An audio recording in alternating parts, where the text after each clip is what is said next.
At least I don't have to walk around with a big headset. Okay.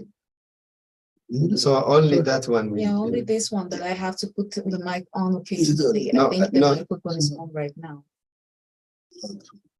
Hello, hello.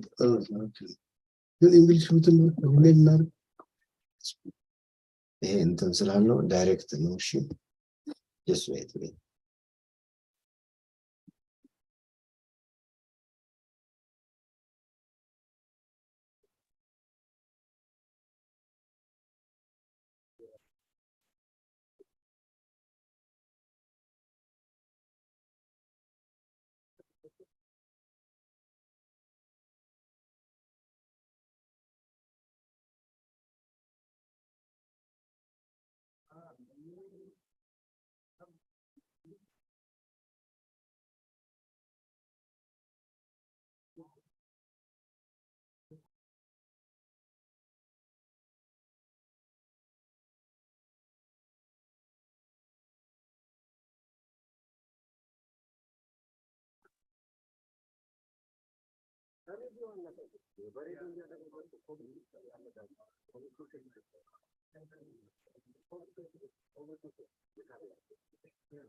Sure.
Sunday.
Just asking for them to do my ceremony. You want to do?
Sí.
Okay,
how does this one come on now? Johnny.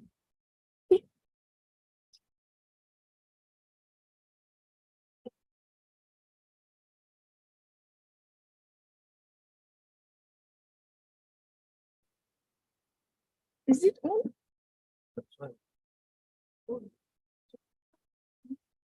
Look, no, just a second. How to put it on and off? Or you just move away?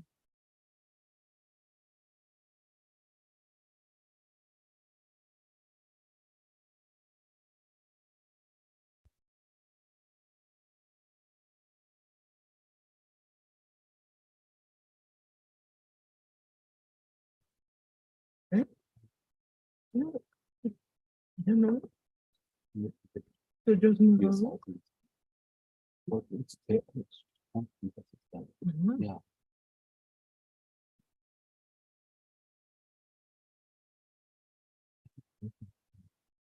Box.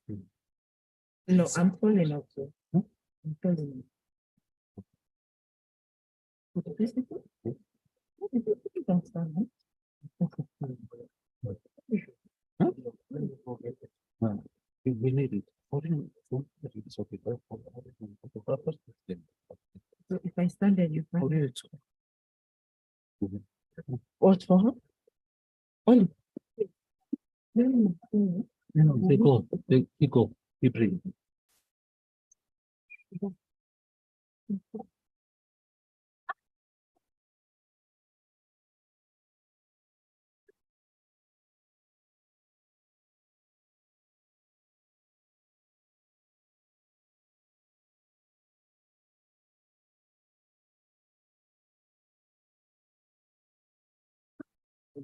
No, I haven't forgotten.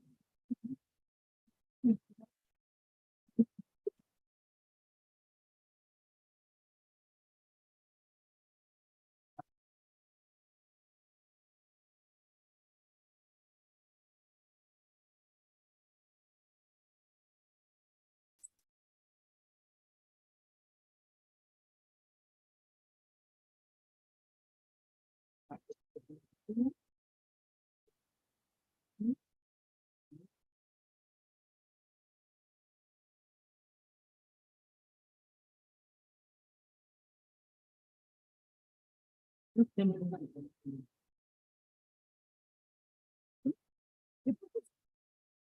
only thing you can't.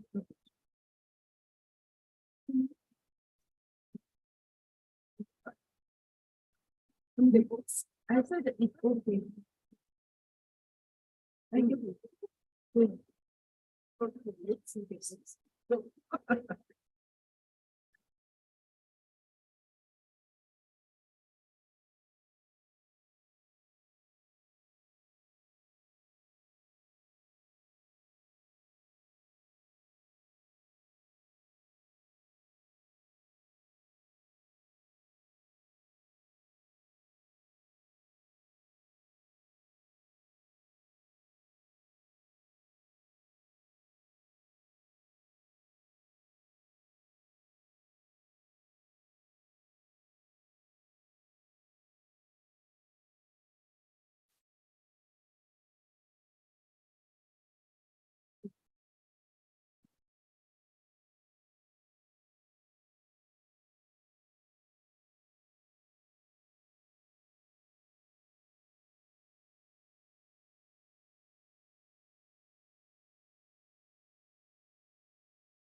but then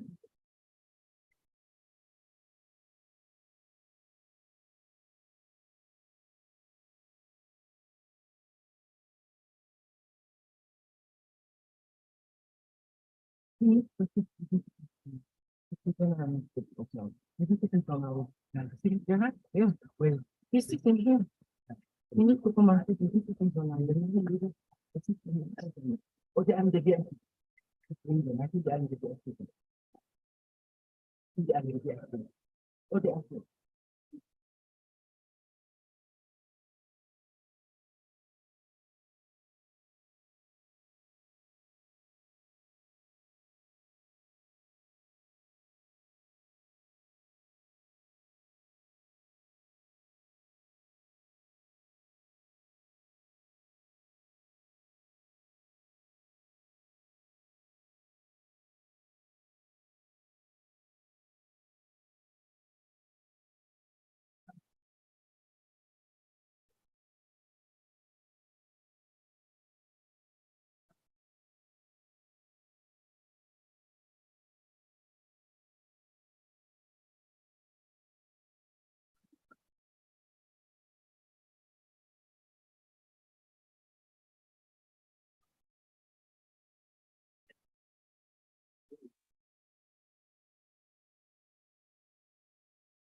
الشيء سلبي من سلبي.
Good morning.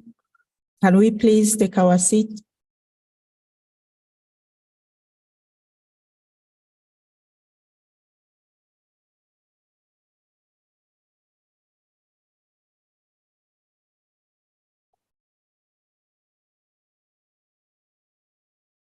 Good morning, distinguished ladies and gentlemen, your excellencies. On the podium, we have with us the host from Ethiopia, the State Minister, Mr. Tei Ayo, Minister of States, Peace Building and National Consensus. And we have Her Excellency, the Deputy Chairperson of the African Union Commission, Monique Sansabongwa. We have the President of the G20, Professor W. Cole Durham. This morning, we are all gathered here to celebrate the World Interfaith Harmony Week in Ethiopia, Addis Ababa. Warm greetings from the African Union and SIDO especially. We'll start this wonderful event by having an opening prayer from His Holiness Abun Matthias, Patriarch Ethiopian Orthodox Church, followed by Haji Ibrahim Tufa, President Ethiopian Islamic Affairs Council.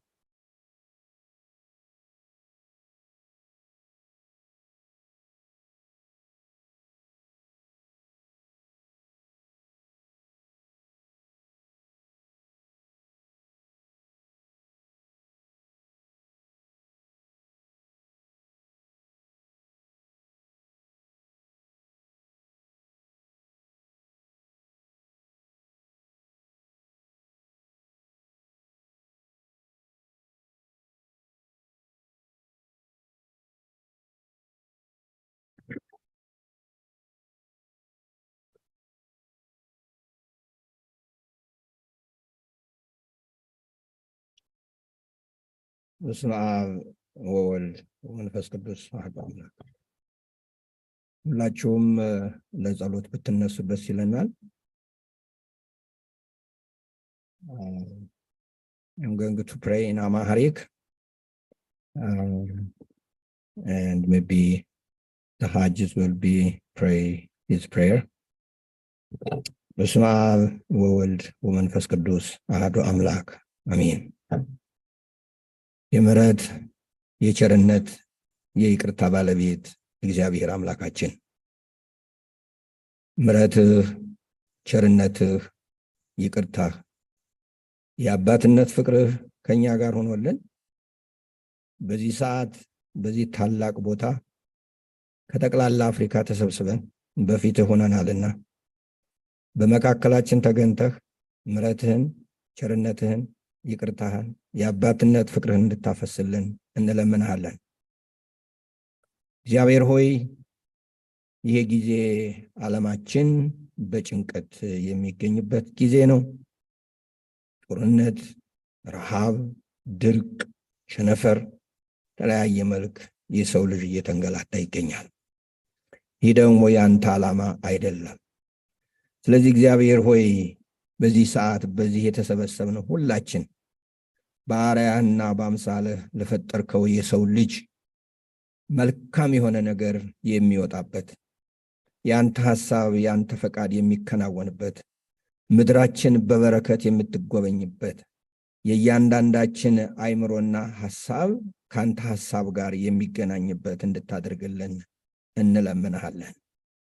ምሕረትህና ቸርነትህ ከኛ ጋር እንዲሆን ይህንን ጉባኤም እንድትባርከው እንድትቀድሰው ያንተ ሐሳብና ያንተ ፈቃድ የሚከናወንበት እንድታደርገው ፈቃድህ ይሁንልን። ክብርና ምስጋና ለተቀደሰው ስም ይሁን ዛሬም ዘወትርም ለዘላለሙ አሜን። አቡነ ዘበሰማያት አባታችን ሆይ በሰማያት የምትኖር ስምህ ይቀደስ፣ መንግሥትህ ትምጣ፣ ፈቃድህ በሰማይ እንደሆነች እንዲሁም በምድር ትሁን። የዕለት እንጀራችንን ስጠን ዛሬ፣ በደላችንም ይቅር በለን እኛም የበደሉን ይቅር እንደምንል፣ አቤቱ ወደ ፈተና አታግባን ከክፉ ሁሉ አድነን እንጂ መንግሥት ያንተ ናትና ኃይል፣ ክብር፣ ምስጋና ለዘላለሙ አሜን። እመቤታችን ቅድስት ድንግል ማርያም ሆይ በመልአኩ በቅዱስ ገብርኤል ሰላምታ ሰላም እንልሻለን። በሐሳብሽ ድንግል ነሽ፣ በሥጋሽም ድንግል ነሽ። የአሸናፊ እግዚአብሔር እናት ሆይ ሰላምታ ላንቺ ይገባሻል። ከሴቶች ሁሉ ተለይተሽ አንቺ የተባረክሽ ነሽ፣ የማኅፀንሽ ፍሬ የተባረከ ነው። ጸጋን የተመላሽ ሆይ ደስ ይበልሽ፣ እግዚአብሔር ከአንቺ ጋር ነው። ተወደደው ልጅሽ ከጌታችን ከመድኃኒታችን ከኢየሱስ ክርስቶስ ዘንድ ይቅርታና ምሕረትን ለምኝልን ኃጢአታችንን ያስተሰርይልን ዘንድ ለዘላለሙ አሜን።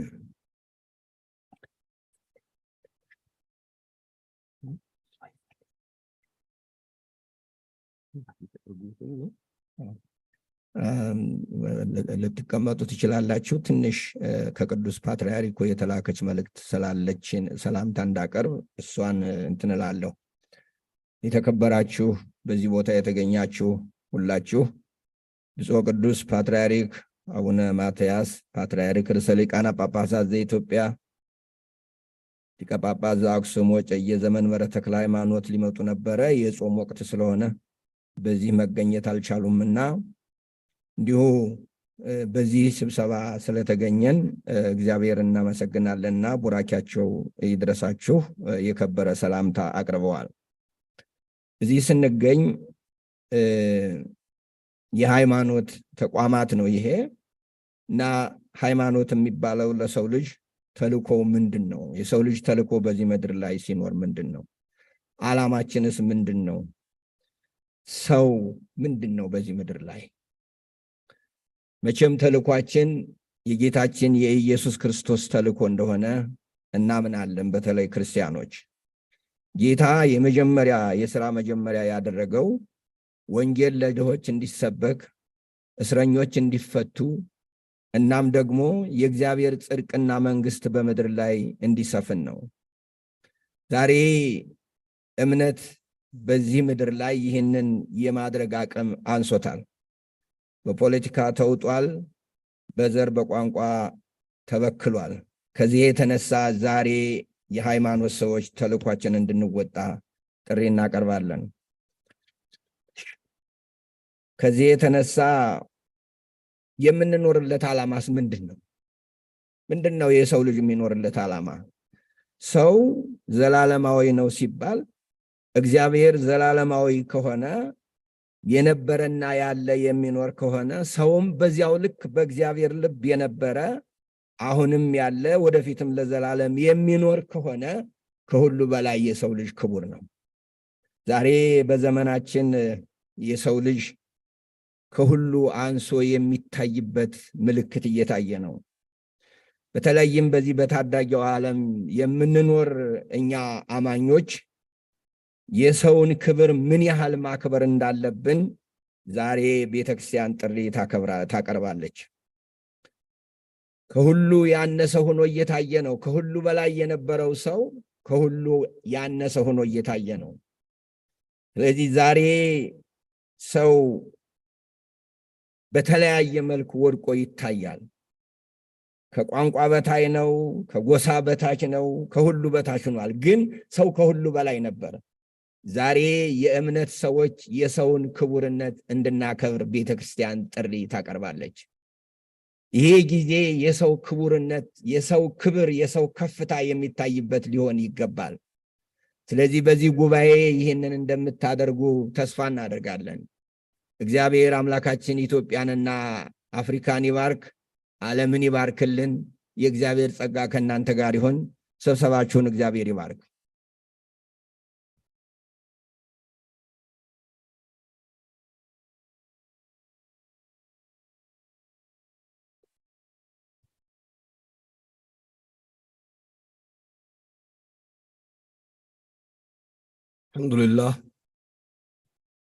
الحمد لله رب العالمين القائل إنا خلقناكم من ذكر وأنثى وجعلناكم شعوبا وقبائل لتعارفوا إن أكرمكم عند الله أتقاكم. ثم الصلاة والسلام الأتمان الأكملان على المبعوث رحمة للعالمين نبينا وحبيبنا وشفيعنا محمد بن عبد الله وعلى آله وأصحابه ومن تبعهم بإحسان إلى يوم الدين وسلم تسليما كثيرا. وبعد، أيها الحضور والسفراء والوزراء والعلماء وأصحاب الأديان والمسؤولين السيدة والسادة وجميع الحاضرين، أحييكم بتحية الإسلام الخالدة ألا وهي السلام عليكم ورحمة الله وبركاته.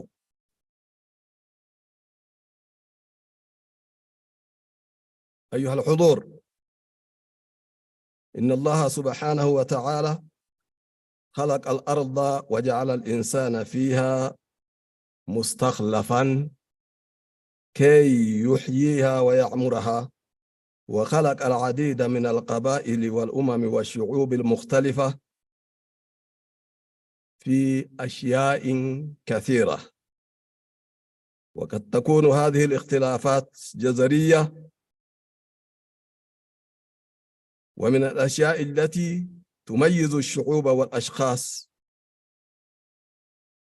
عن بعضهم البعض اختلافهم في اللغة والثقافة والعرق والدين والأديان وإعادة التقاليد، وهي كثيرة ومتعددة على الأرض جدا، ولكل شخص فيها حرية التدين والاعتقاد والإيمان فيما يريد، ولا يوجد أي فرق بين الأشخاص إلا باختلاف تقواهم، فهم يتفاضلون ويتفاوتون بتقواهم، لأنها ميزة التفاضل الوحيد بين الناس.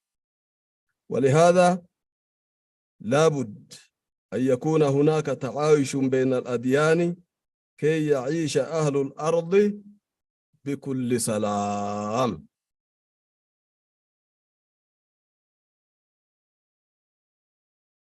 إخوتي في الله، أنا كلفت أن أتكلم بهذا اللغة، لذا تكلمت وبدأت بهذا اللغة المختارة،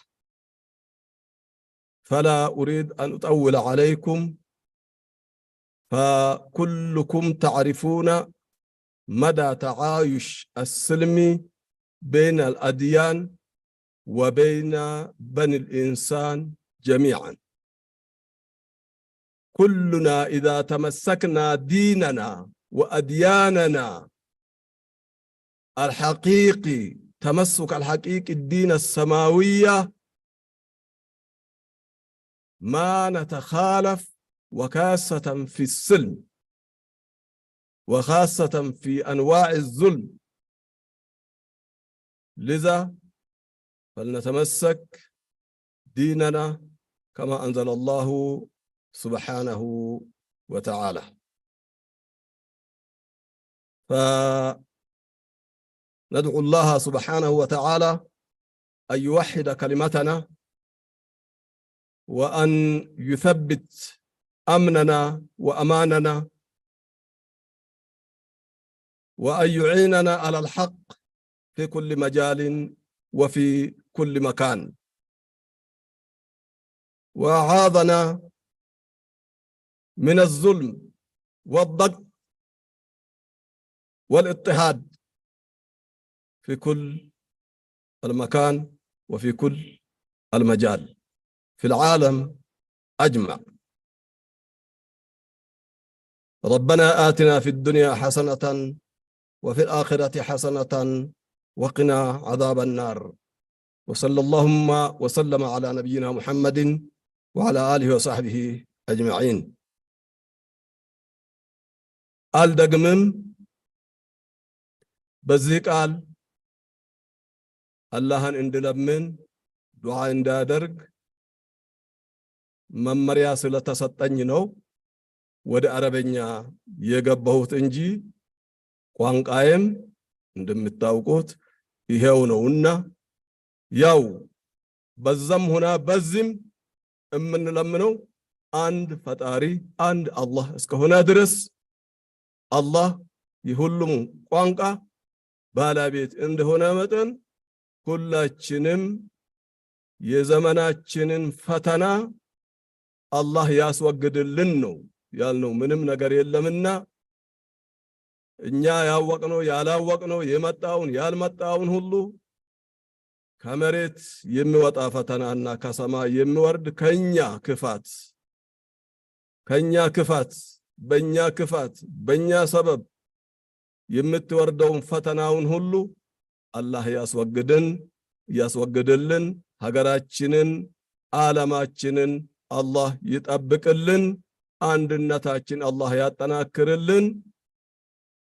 ፍቅራችን የበለጠ አላህ ያሳድግልን ብዬ ነው የለመርኩትና ወሰለላሁ ወሰለም على نبينا محمد وعلى آله وصحبه أجمعين.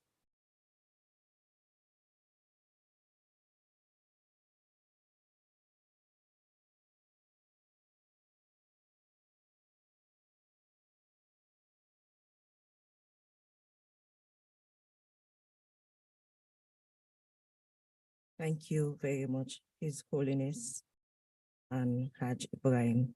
We'll now have a short recitation of the message of the Golden Rule, which teaches us to treat others the way you want to be treated. This will be done by the youth participants.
Matthew chapter 7, verses 3.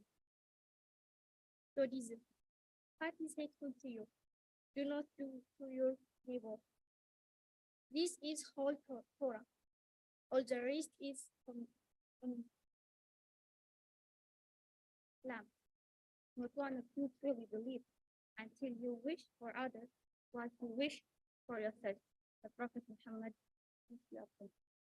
Season. I'm a stranger to no one, and no one is stranger to me. Indeed, I am friend to all. Zoroastrianism. Do not do unto others whatever is injurious to yourself. Calvinism. Calvinism. One will be some of the basis of all good conduct, loving kindness. Do not do to others what you do not want them to do yourself.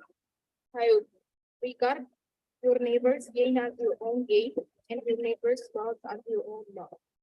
Behind faith, lay not on any soul a load that will not be laid up to you, and desire not for anything that will or desire for yourself. Buddhism. Treat not others in ways that you yourself find hurtful.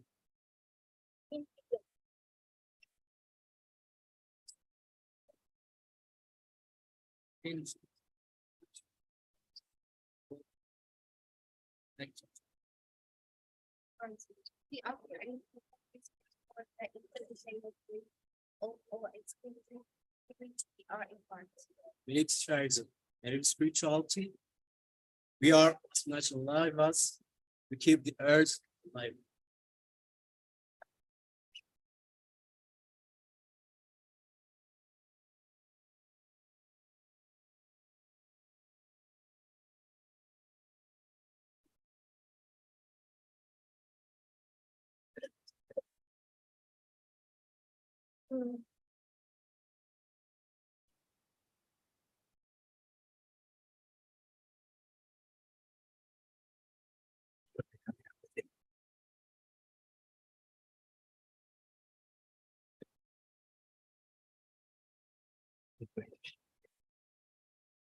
Christianity.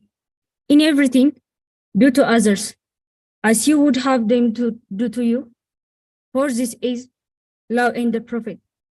Jesus, Matthew chapter 7, verses 12.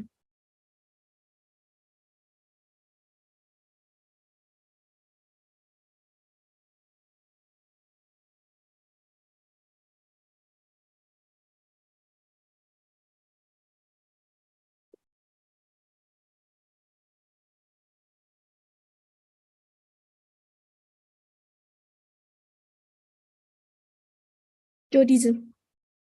What is hateful to you? Do not do to your neighbor. This is whole Torah. All the rest is commentary.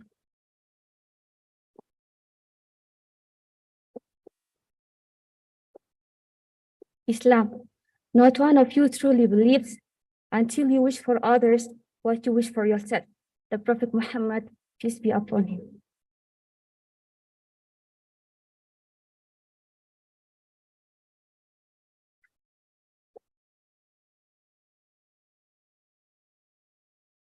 Sikhism. I'm a stranger to no one, and no one is stranger to me. Indeed, I'm a friend to all.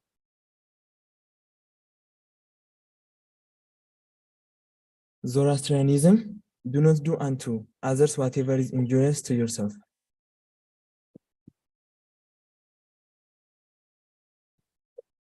Confucianism. One will be sum up the basis of all good conduct, loving kindness. Do not do to others what you do not want done to yourself. Taoism. Regard your neighbor's gain as your own gain, and your neighbor's loss as your own loss.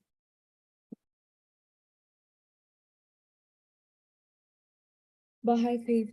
Lay not on any soul a load that you would not wish to be laid upon you, and desire not for anything that you would not desire for yourself.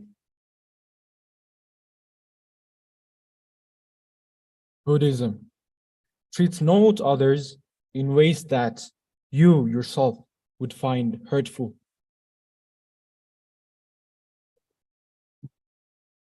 Hinduism. This is the sum of duty. Do not do to others what would cause pain if done to you. Jainism. One should treat all the creatures in the world as one would like to be treated. Unitarianism. We affirm and promote respect for the interdependent wave of all existence, of which we are a part. Native spirituality. We are as much alive as we keep the earth alive.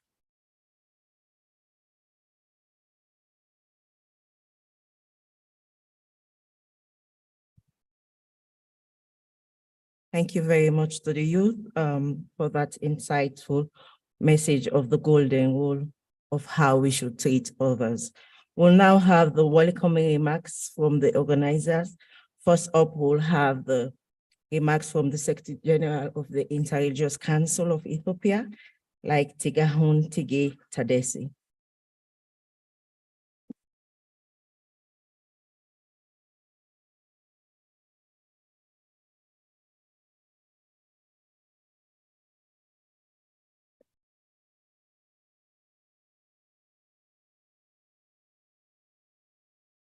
Your Excellency Sahle-Work Zewde, President of the Federal Democratic Republic of Ethiopia, Patrons of the Interreligious Council of Ethiopia, Your Excellency Professor Kolderham, President of G20 Interfaith Forum Association, Your Excellency Dr. Manku Nazamboan, Deputy Chairperson, the Africa Union Commission, Your Excellency Mr. Taye Danda, Deputy Minister of Peace, the Federal Democratic Republic of Ethiopia, Ministers, Ambassadors, Your Excellency, respected religious leaders, Your Excellency, members of diplomatic corps, ladies and gentlemen. Good morning and greetings of peace and blessing in the name of the Almighty God. On behalf of the Interreligious Council of Ethiopia, I want to welcome you to Ethiopia and to the celebration of the Interfaith Harmony Week. The Interreligious Council of Ethiopia was established in 2010 by religious leaders from different faith traditions with the aim of joining hands and hearts around common interests at the national level. The aim of the council is to promote peaceful coexistence, interfaith harmony and cooperation, mutual respect, environmental protection, and promoting human dignity and religious freedom based on the teaching of the golden rule, which says, treat others the way you want to be treated. The Interreligious Council of Ethiopia is a member of United Religious Initiative. I want to take this opportunity to thank G20 Interfaith Forum Association, United Religious Initiative Africa, Africa Union Interfaith Dialogue Forum, Africa Union Commission, Citizen and Diaspora Directorate, and Africa Union Economic, Social, and Cultural Council of organizing this event in partnership with Interreligious Council of Ethiopia. It is very significant to celebrate the World Interfaith Harmony event here in Ethiopia, as Ethiopia is a land of interfaith harmony since time immemorial. Ethiopia is also the land of origins. This includes the origin of humankind, home of Lucy, the birthplace of coffee plant, the origin of the Blue Nile. Ethiopia is also home of the lost biblical Ark of the Covenant. Ethiopia has its own alphabet, numeric, and calendar. Ethiopia has never colonized and has 9 UNESCO registered World Heritage Sites. In the early year of Islam, when Muslims were persecuted and tortured in the city of Mecca, Prophet Muhammad sent approximately 80 people, including one of his own daughters, to Ethiopia, where there was a Christian king, and he welcomed them with an open arms. This episode represents a legacy of the interreligious harmony and freedom of religions in Ethiopia. It is also good to notice that in addition began a funding member of United Nations and AU Ethiopia, set a good example to Africa and the rest of the world in establishing the Ministry of Peace at the federal level. I am also happy to inform you that rooted in a vision of building a green and climate resilient Ethiopia. In Ethiopia, the Green Legacy Initiative was launched in 2019. Ethiopia has succeeded in planting 25 billion seeding by mobilizing more than 20 million citizens throughout the nation. I want to take this opportunity to express the commitment of Interreligious Council of Ethiopia to hands. Further, it is partnership with different national, regional, and international organizations to advance a culture of peace.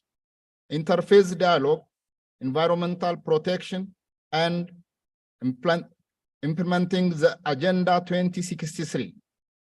Interreligious Council of Ethiopia is also committed to organize every year such event in partnership with all stakeholders. Finally, I'm also grateful for those who trustfully worked with Interreligious Council of Ethiopia to make this event possible and successful, especially to your Director, Ambassador Muse Hailu, and my Deputy Secretary General Haji Masood Adam, who spread the coordination of the event. God bless you all, and may peace prevail on earth. Thank you very much.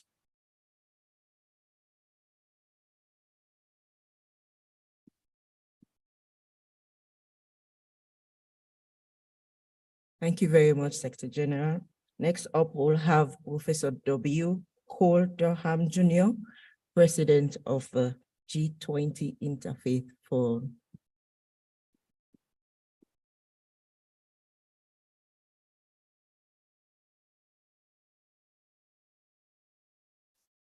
So His Holiness Patriarch Matthias Haj Tufa, Deputy Chairperson of the African Commission, Monique, and I'm not going to try. The State Minister Taya Dendia Aredo, who I just met, State Minister, well, ladies and gentlemen, other religious leaders, many people who are here. It's a particular honor for me, on behalf of the G20 Interfaith Forum, to participate in celebration of World Interfaith Harmony Week. I give special thanks to the Interreligious Council, represented by Kisis Tedeli, who has just spoken to us, and special thanks to Ambassador Musi Hailu from the United Religions Initiative. We celebrate interfaith harmony today, or this week. Formally, the UN resolution called for this to be done the first week in February. We have not procrastinated. We recognize that the first week you had some other leaders from around Africa here. And so we scheduled accordingly.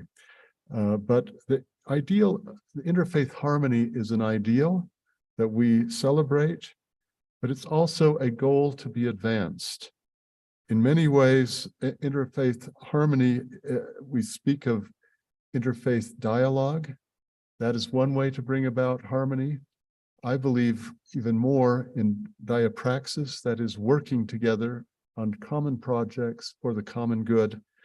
That kind of experience, working together, is really the most meaningful part of interfaith harmony. From the perspective of the G20 Interfaith Forum, our objective is to help promote at a global level the contributions that religious voices can make to the formation of global policy. And so we've been particularly honored to be part of this Interfaith Harmony Week and thinking about ways that we can work together. The G20 Interfaith Forum has existed basically since 2014, when the G20 was held in Australia, and every year since we've had events that have coordinated with the G20 Interfaith Forum, or the G20 Forum itself. And one of the things we've been trying to do is to bring the power, the strength, the altruism of religion to bear in responsible and professional ways on global policy formation. The G20 itself really came to the fore in 2008, 2009 with the economic crash then. And in many ways, the G20 Forum has tended to focus on economic issues, but each host country has opportunities to announce priorities. And over the past decade in particular, those priorities often correspond to the Sustainable Development Goals promulgated by the United Nations, and also other key needs faced by vulnerable peoples all over the earth. We are particularly happy to be here in Ethiopia at the headquarters of the African Union, because our sense is that what is happening in Africa is particularly important. I think it's fair to say that religion plays a particularly important role in the life of Africa. For those of us who come here, we're humbled, I think, by the faith, the spiritual strength, the commitment of people on this continent. And we realize sometimes that we've been more internally secularized than we might believe. Therefore, it's important, particularly here, to find ways to make religious voices heard, and heard effectively, heard in ways that policymakers will understand and appreciate. So we're particularly thankful to work here with the African Union. One of the hopes that we have, one of our objectives is, among other things, to recommend to the G20 that the African Union become a member or at least a stable partner of the G20. I'm happy to report that the president of my country, President Biden, is also encouraging that. He's quite powerful, but religious voices are more significant.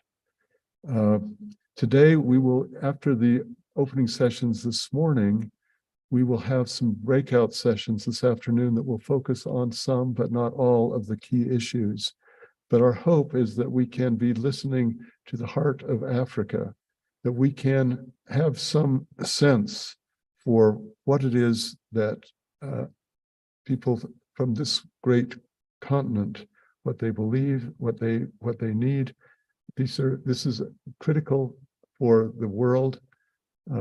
Africa is a place of tremendous energy, and we need to tap the religious part of that energy to have maximum input on the growth of Africa and the growth of the rest of the world. This afternoon, we will be having some sessions on conflict resolution and peace building, the challenges facing women and children, key issues facing the African environment, including things like refugees, youth issues, media, and climate, of course. And then we'll have a session on dignity and freedom of religion or belief, which in many ways undergirds progress that is needed in all the other spheres. This is a day to begin drawing together inputs from this region. We are particularly grateful for the opportunity to be here, to have an opportunity to try and listen and make friends and make spiritual connections with people in this continent so that we can bring this together, help prioritize things, focus things, so that we can find effective ways to work with global policy. We need to find ways of identifying key priorities, listening to what people from different parts of Africa need.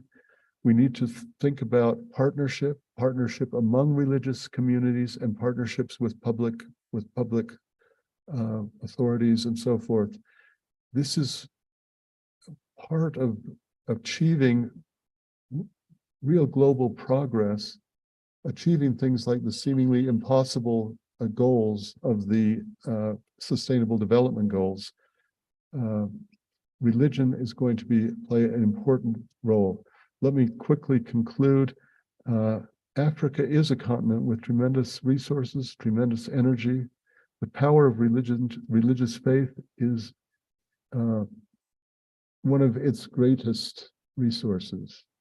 We need to find more effective ways to harmonize and those resources, find more effective ways of partnering with each other and contribute in significant ways to helping this voice from Africa be heard and heard effectively through G20 channels and through other channels around the world. Thank you very much.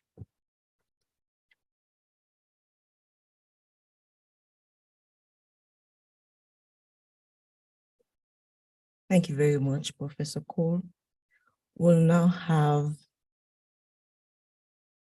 Her Excellency, the Deputy Chairperson of the African Union Commission, Dr. Monique Sansi-Bangwa, to give her message on behalf of the African Union Commission.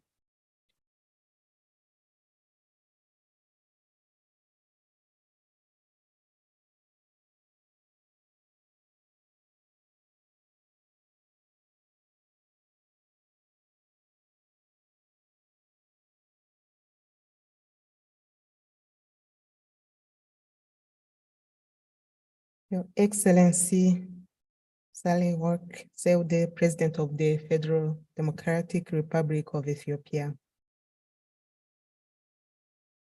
Your Holiness, Haji, Your Eminence, Your Grace, all the religious leaders here present.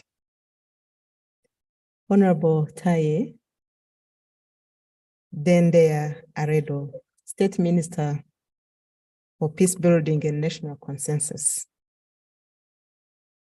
Secretary General of the Interreligious Council of Ethiopia, President of the G20 Interfaith Forum, Your Excellencies, dear brothers and sisters here present, good morning.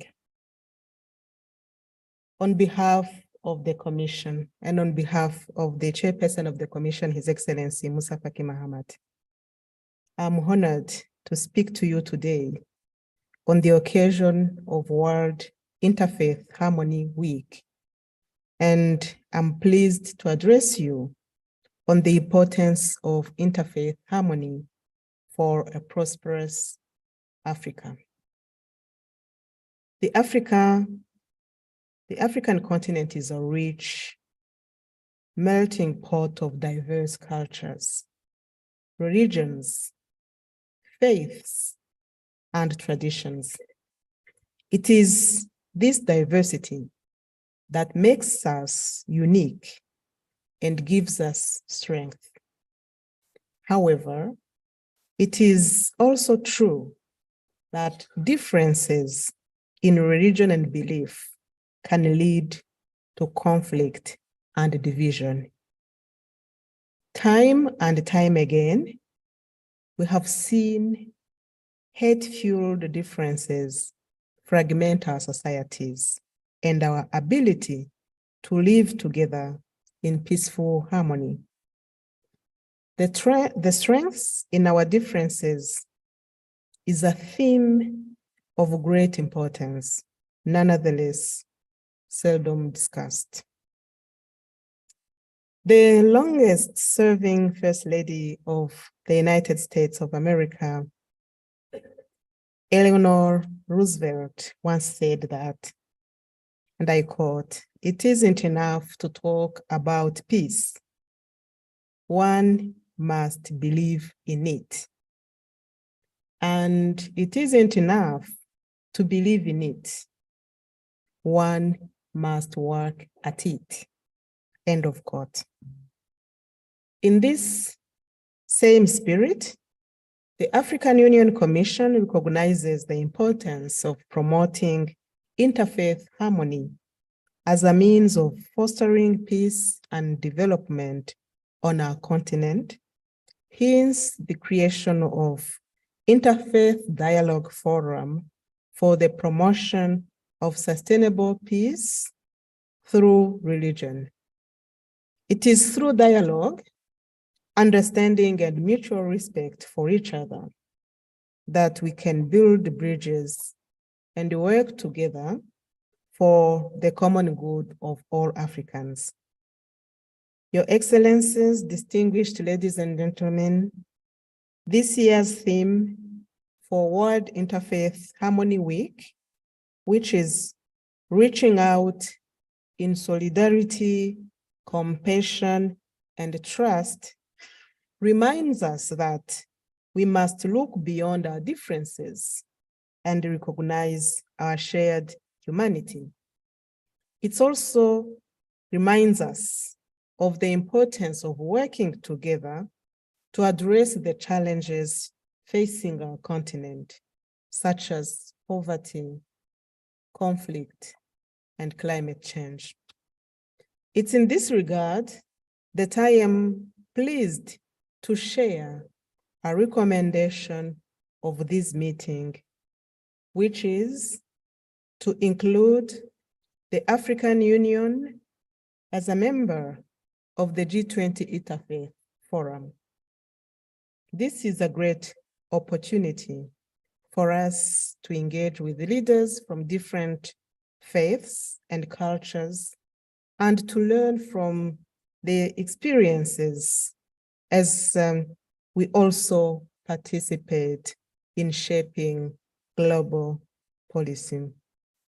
We look forward to working with our partners to promote interfaith harmony and to contribute to a more peaceful and prosperous world.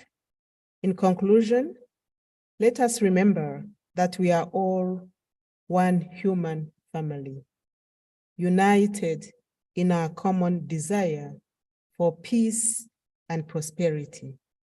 Let us continue to work together to build a better future for all Africans based on the principles of solidarity, compassion, and trust.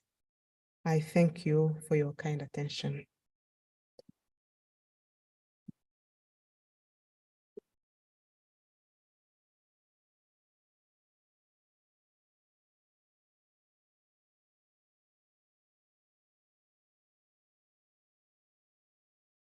Thank you very much, Your Excellency, Dr. Monique. We'll now move on to the remarks of the patron of the event. Unfortunately, the President of Ethiopia could not be with us due to unforeseen emergency. So we'll now turn our attention to the screen. She has just sent us her message and she actually wanted to be with us, but this morning she could not make it. Please have a look at the screen.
Your Holiness Abuna Matthias, Patriarch of the Ethiopian Orthodox Church, Haji Ibrahim Tufa, President of the Ethiopian Islamic Affairs Council, members of the Interreligious Council of Ethiopia, dear participants, ladies and gentlemen. Let me start by welcoming you all to Addis Ababa, the capital city not only of Ethiopia, but of Africa, a good example of diversity of cultures, faith, and traditions. I would have very much loved to be with you this morning, but unforeseen circumstances have kept me away from attending in person. The United Nations, as you know, has a long list of observance days, weeks, and years, even decades. One would ask, why all this? Is this just yet another observance week to add to this existing and indeed long list? These are legitimate questions to ask. The main objective, though, is to encourage all of us to focus on an important and specific issue that is of importance to we the people, as stated in the preamble of the UN Charter. Therefore, the work ahead is beyond the focus of a day or a week. It is a 365 days affair. World Interfaith Harmony Week is one of the important observances of the UN General Assembly that has designated back in 2010. The Assembly pointed out that mutual understanding and interreligious dialogue constitute important dimensions of a culture of peace and promotes harmony between all people, regardless of their backgrounds, cultures, and of their faiths. The past observance weeks have helped know more about different religions, avoid competition, but find similarities and common grounds among them. It's not an issue of compromising any religious tenets, but respecting one another. We cannot underestimate the importance of religion in this world of ours, torn apart by so many differences. Religions play an indispensable role in fostering values such as honesty, integrity, peace, love, openness, truthworthiness, empathy, humility, forthrightness, tolerance, to name but a few. Such values are crucial for any given country's economic development and social progress. But in spite of such values, human beings are far from being good examples. The role of religion in Africa is not to be underestimated. It remains at the center of all aspects of society. Experience has shown that people listen more to their religious leaders than their political leaders. Their role is therefore fundamental. Their teachings shape their communities. They have their own well-deserved space. Secular states clearly define those spaces. That is why religion, as well as any other differences such as ethnicity, gender, should never be used for political expediencies. The strict respect of boundaries are essential for stable and peaceful societies. I would like to echo the request of the United Nations to all states to spread the message of interfaith harmony and goodwill in churches, mosques, synagogues, temples, and other places of worship during the week and beyond on a voluntary basis and according to their own religious traditions. Mon pays, l'Éthiopie, qui vous accueille aujourd'hui, a toujours été connu pour la richesse de son histoire et sa diversité culturelle, mais aussi pour être une terre de croyants. Les religions y sont pratiquées depuis des siècles. Elles nous ont pas été imposées par des colonisateurs. Nous les avons acceptées de notre propre gré. Ceci constitue un terreau fondamental pour une meilleure harmonie, compréhension et respect de l'autre. Nos meilleures pratiques nous serviront à passer ces valeurs aux autres générations futures. Nous devons être les gardiens de notre frère, quelle que soit sa croyance. C'est avant tout un être humain et sa dignité n'a pas de prix. Chaque religion enseigne l'amour et le bien. N'oublions pas que l'arrogance précède la chute et l'humilité les honneurs. Je souhaite, en guise de conclusion, dire que ce type de dialogue doit permettre un échange fructueux afin que nous puissions progresser sur les sujets très importants que constitue le thème de cet événement. Nous devons tirer les conclusions de nos expériences douloureuses afin d'éviter de tomber dans de tels travers. Sans la paix, le respect du droit à la vie, de la dignité humaine des hommes et des femmes, il serait vain de souhaiter un monde meilleur. Nos religions constituent nos espoirs sûrs, nos espaces sûrs, qui nous donnent du réconfort, de la force et de l'espoir. Elles peuvent apporter leur contribution à la prévention ainsi qu'à la consolidation de la paix, à l'harmonie au niveau local, national et continental. Ce genre de rencontre nous permet d'apprendre de l'autre, d'avoir une meilleure connaissance de l'autre, d'élever le débat, d'établir un respect mutuel entre les religions, de sortir des conflits qui n'ont pas lieu d'être dès lors qu'on se parle et ainsi éviter tout dérapage fanatique. Je déclare ouverte la célébration de la Semaine mondiale interreligieuse. Je vous remercie de votre aimable attention.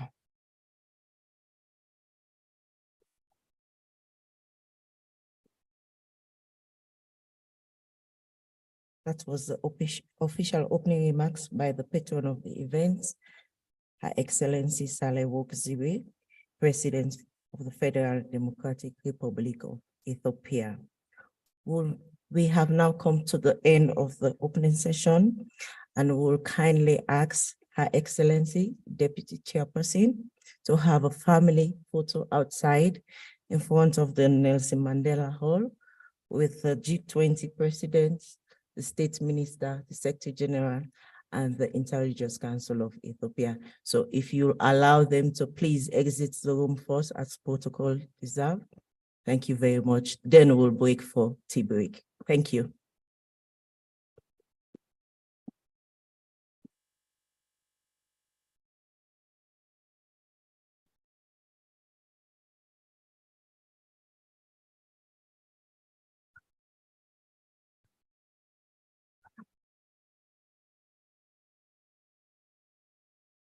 Please be back in the room in 20 minutes for the next session.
So I just wanted to ask, what happened to you?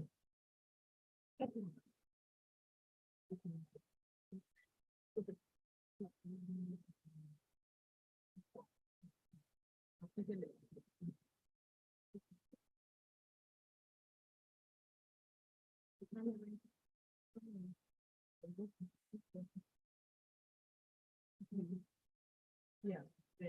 When I remember actually,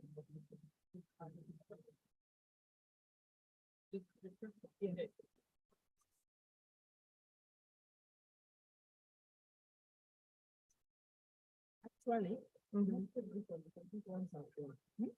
When you sit here, because these ones are good, they were just here for the opening.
Rosie and I on this next thingy.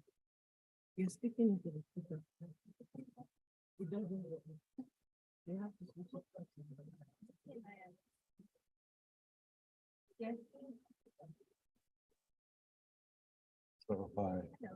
Hi, I'm full blown.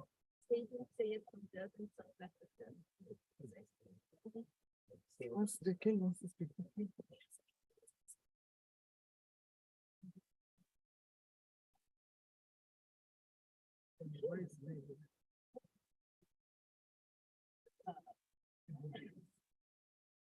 So what?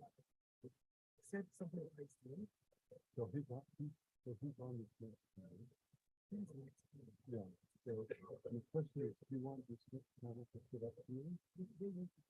Okay. So we can do Confirmation of the and then we'll have the panel. Then I'll hand over to the meeting. Yeah, okay, great. So the moderator of the panel is Elsa. We'll see that. I know him. Okay, good. I'll go tell him what's happening.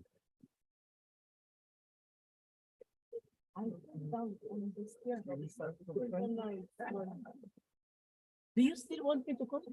Excuse me? You still want me?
Hello, can we please take our seat?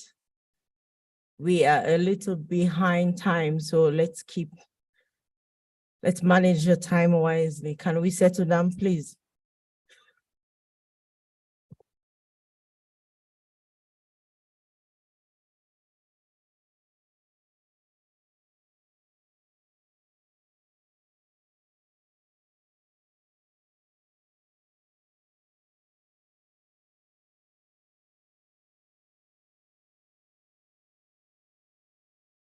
So I'll just take you through the program until lunchtime.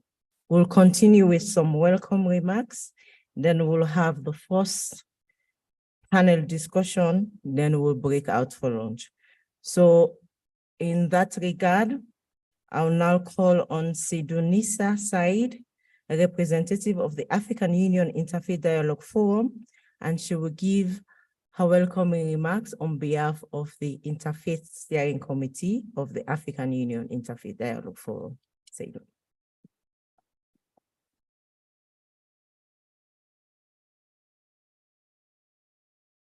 Bismillahirrahmanirrahim. In the name of Almighty God, most merciful, most kind. It gives me great pleasure on behalf of my colleagues, the board members of the African Union Interfaith Dialogue Forum, to welcome you in this celebration of Interfaith Harmony Week. We have a history to tell you, but not today. The theme of this Interfaith Harmony Week, the role of religious community in Africa, advancing peace, human dignity, preservation of the environment, sustainable development and freedom of religion and belief. The theme itself is a way of life and is an action-orientated 24/7 for us in the African Union Interfaith Dialogue Forum. The African Union was launched in June 2010, a few months before the launch of the Interfaith Harmony Week. And we all know that the Interfaith Harmony Week is the first week of February. But what we can do is dedicate the month of February for this to take place. In South Africa, my beloved country, we had 4 events with children on Interfaith Harmony Week. And this is what the strength of each one of us are. The African Union Interfaith Dialogue Forum is a band of religious and faith communities inviting to all that is good, forbidding evil. And this is what we want for our continent, Africa. We know the continent is rich. We know the continent is beautiful. And we, as members of the African Union Interfaith Dialogue Forum, and each one of you present here today, should commit ourselves to see how we take forward the theme of this Harmony Week. And let's celebrate it just not in the month of February, but continue with our congregants in our mosques, church, temples. And as the speakers before me have told you, that Africa has some 90% affiliation to a faith. We are people of faith. And when we do something, we do it with a religious conviction. We do it for the pleasure of our Lord and Creator. And so we in the Interfaith Dialogue Forum look at how we can shape the African Union. The African Union is an instrument for us to use whatever means we have, and religious communities, church, mosque, synagogues, and temple have huge resources. And we need to see how we can use these resources for the benefit of our community.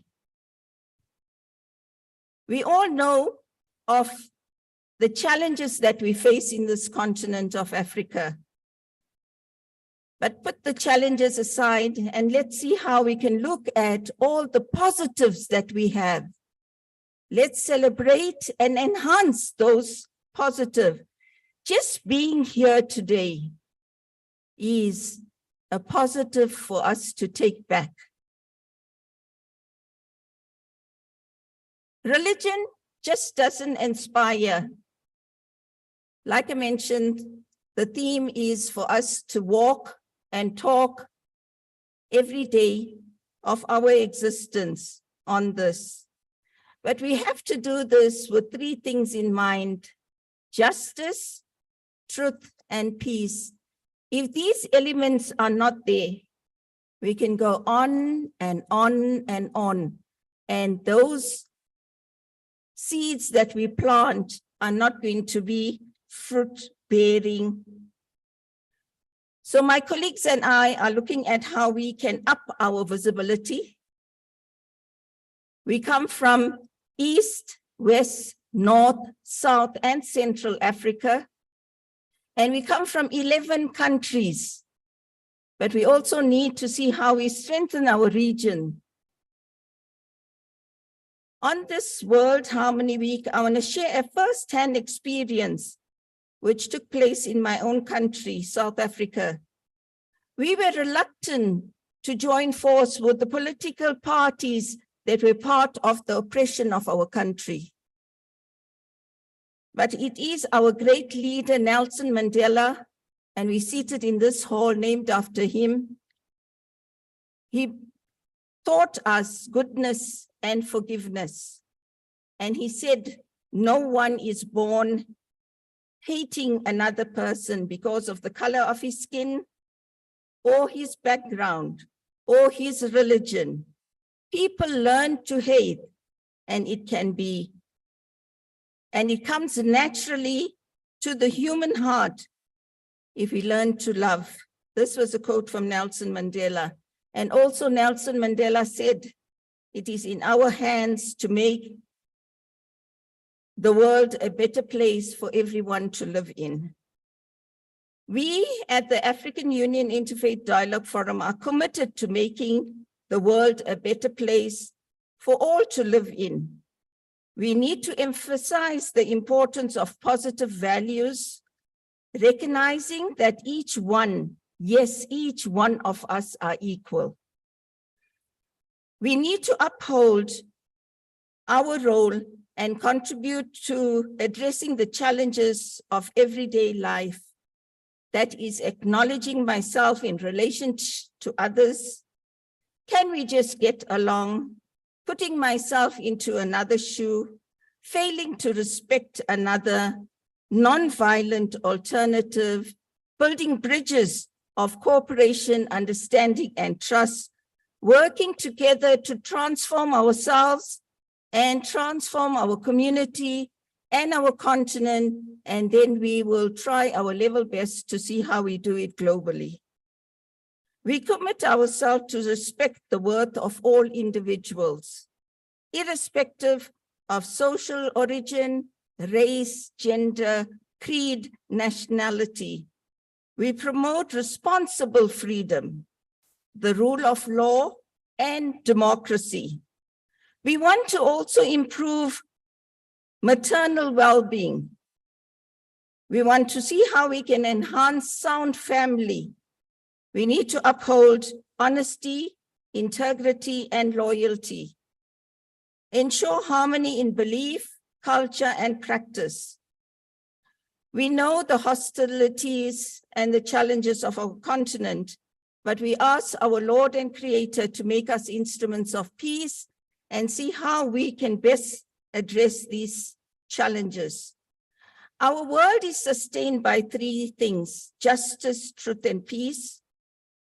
May all of us, not just us in the African Union Interfaith Dialogue Forum, may we, by our thoughts, work, and deeds, hasten the time when truth and justice may be the order of the day, and wrong and violence shall cease.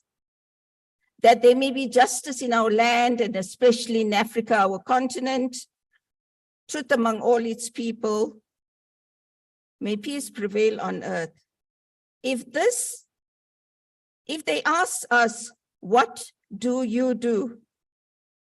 We need to say, I create beauty in all things. That's the quote from Rumi. Let us be the change we want to see in the world by living according to the teachings of the Golden Rule, respect, as stated in the different religious holy books, treat others the way we want to be treated. My colleague, I would ask three people here to stand up. My colleague, Ambassador Musi Hailu, he and I are founder members of the African Union Interfaith Dialogue Forum. Ambassador Musi.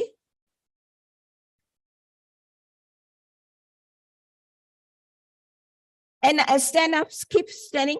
And I would like to let you know that in 2010, the African Council of Religious Leaders, under the leadership of Dr. Mustafa Ali, the General Secretary at that time, made many trips to the African Union to see that the African Union Interfaith Dialogue Forum was established. And I'd like Dr. Mustafa Ali to stand up.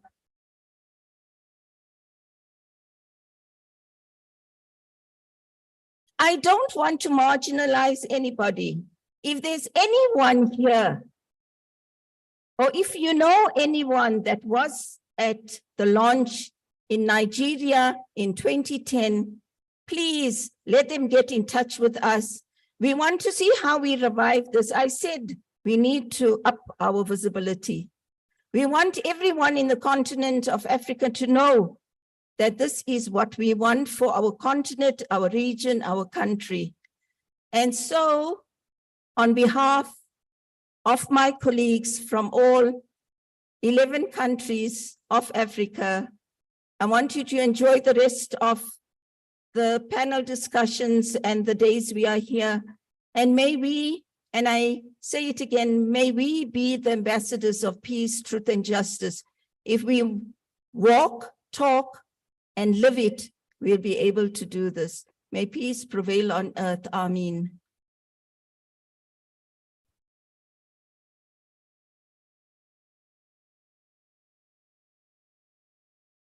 Thank you very much, Sedu. I'll now call on Ambassador Musi Hailu. Ambassador Musi Hailu has several hats on. He's the Regional Director of United Religions Initiative Africa. He's a representative of URI to AU and UN in Africa. He's an ambassador to my directorate, SIDO, and he's an advisor to SIDO. So I now present Ambassador Musi to you for his welcome remarks.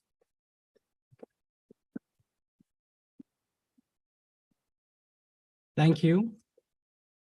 Good afternoon. Your Excellencies, respected religious leaders, distinguished participants of this important conference, dear brothers and sisters, on behalf of members of United Religions Initiative from diverse religions, spiritual expressions, and indigenous traditions in Africa and the rest of the world, I want to welcome you and convey greetings of peace and blessings. United Religions Initiative is a grassroots interfaith organization, and its purpose is to promote enduring daily interfaith cooperation to end religiously motivated violence and to promote a culture of peace, justice, and healing for the earth and all living beings. As we gather today, my dear brothers and sisters, may the Creator help us to be in the presence of each other, to pour out the spirit of unconditional love, hope, compassion, forgiveness, wisdom, courage, to understand the interdependence of human beings, and to celebrate our cultural and religious diversity, and to get to know each other and build understanding among followers of different religions, faiths, and cultures, and to live and act based on the teaching of the Golden Rule, which was recited today, to treat others the way you want to be treated. This is the roadmap that will help us to restore human dignity, to foster world citizenship. As you may know, the General Assembly of the United Nations adopted a resolution in 2010 and proclaimed every year the first week of February to be celebrated and commemorated as a World Interfaith Harmony Week. Here, allow me to recognize and appreciate the Hashemite Kingdom of Jordan, who took the initiative in 2010 and presented to the General Assembly of the United Nations to pass a resolution. Without this initiative, we wouldn't celebrate this event. With this in mind, it is a great honor and privilege to inform you we have with us His Excellency, the Ambassador of the Hashemite Kingdom of Jordan, who will welcome you right after my remarks. Thank you, Your Excellency, for being with us. In proclaiming this observance, the United Nations General Assembly encouraged all of us to spread the message of interfaith harmony and goodwill, as it is very well stated by Her Excellency, the President of the Federal Democratic Republic of Ethiopia. Interfaith Harmony Week reminds us of the vision, a world in which our differences are seen not as a barrier to peace, but as essential resource for weaving together the fabric of our common humanity. World Interfaith Harmony Week is also an opportunity to focus a global attention on the effort of religious leaders, interfaith movements, and individuals around the world to promote mutual respect, understanding between followers of different faiths and beliefs. Dear brothers and sisters, religions, as we heard, can provide what obviously cannot be attained by economic plans, political programs, or legal regulations alone. As human beings, we need social and ecological reform more than ever. But we also need spiritual and moral renewal. The spiritual powers of the religions can offer fundamental sense of trust, a ground of meaning, ultimate standards, and a spiritual home. It is also high time to put a spotlight on helping religious leaders to work together in partnership with all stakeholders to counter violent extremism, hate speech, xenophobia, radicalization, and terrorism. Here also, I would like to recognize the Horn of Africa Salam Project, which is initiated recently to address the issue of hate speech and member states to come up with clear policy against hate speech. As we reflect on the theme of our meeting, it's very relevant to highlight on the role of faith-based and interfaith organizations to promote peace, human dignity, mutual respect, reconciliation, social justice, development, the preservation of the environment, and addressing climate change, and to support the effort to make Africa Union a member of G20. I hope the day will come, the G20 will be soon G21, where Africa will be well represented. 1/8 of human families lives here in Africa. So AU, it's time, an idea whose time has come, I would say, representing 55 member states to have its seats and full membership within the G20. And here, thank you. Here I would like also to highly appreciate and acknowledge the effort of the G20 Interfaith Forum, Professor Cole Durham and his team, who are joining hand mainly to make this happen, and our recommendation and resolution will be communicated. Thank you so much for the tireless effort you are putting to create a better future for all without leaving anyone behind.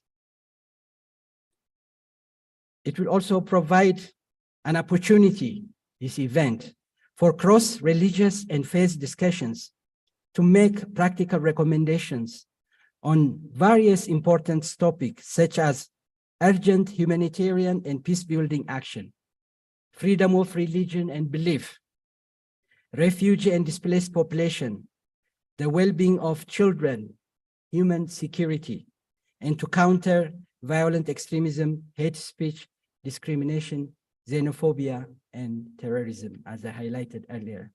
Therefore, dear brothers and sisters, I do hope at the end of our meeting, we can come up with practical recommendation on the different issue we are going to discuss.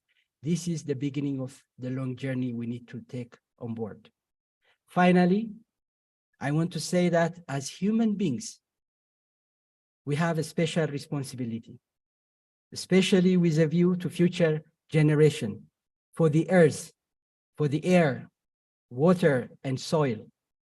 We all are entwined together in this universe, and we are all dependent on each other.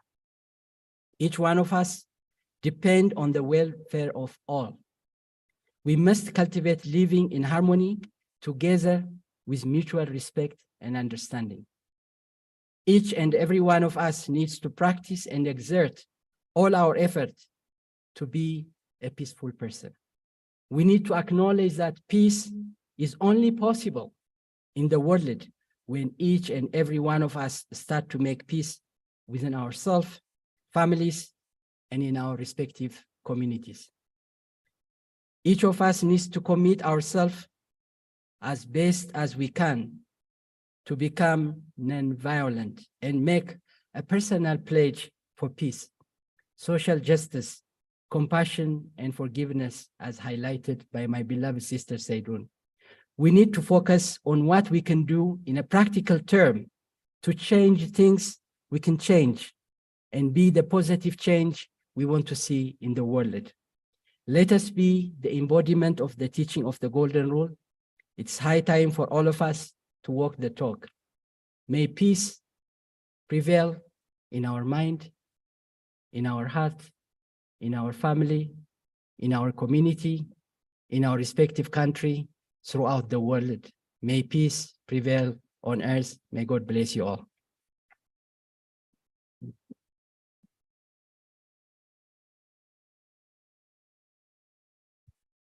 Thank you very much, Ambassador Mose. Our last speaker for the welcome remarks will be His Excellency Zuhair Enso, Ambassador of the Kingdom of Jordan to the Federal Democratic Republic of Ethiopia, who is going to give us a background of why we are gathered here today to celebrate the World Interfaith Harmony Week. Ambassador, His Excellency.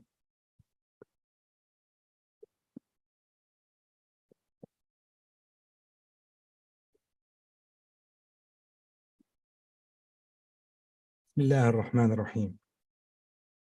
I will give my remarks in Arabic. That Arabic is language used here in African Union. أصحاب المعالي والعطوفة والسماحة والقداسة والسعادة. الحضور الكريم، أسعد الله صباحكم.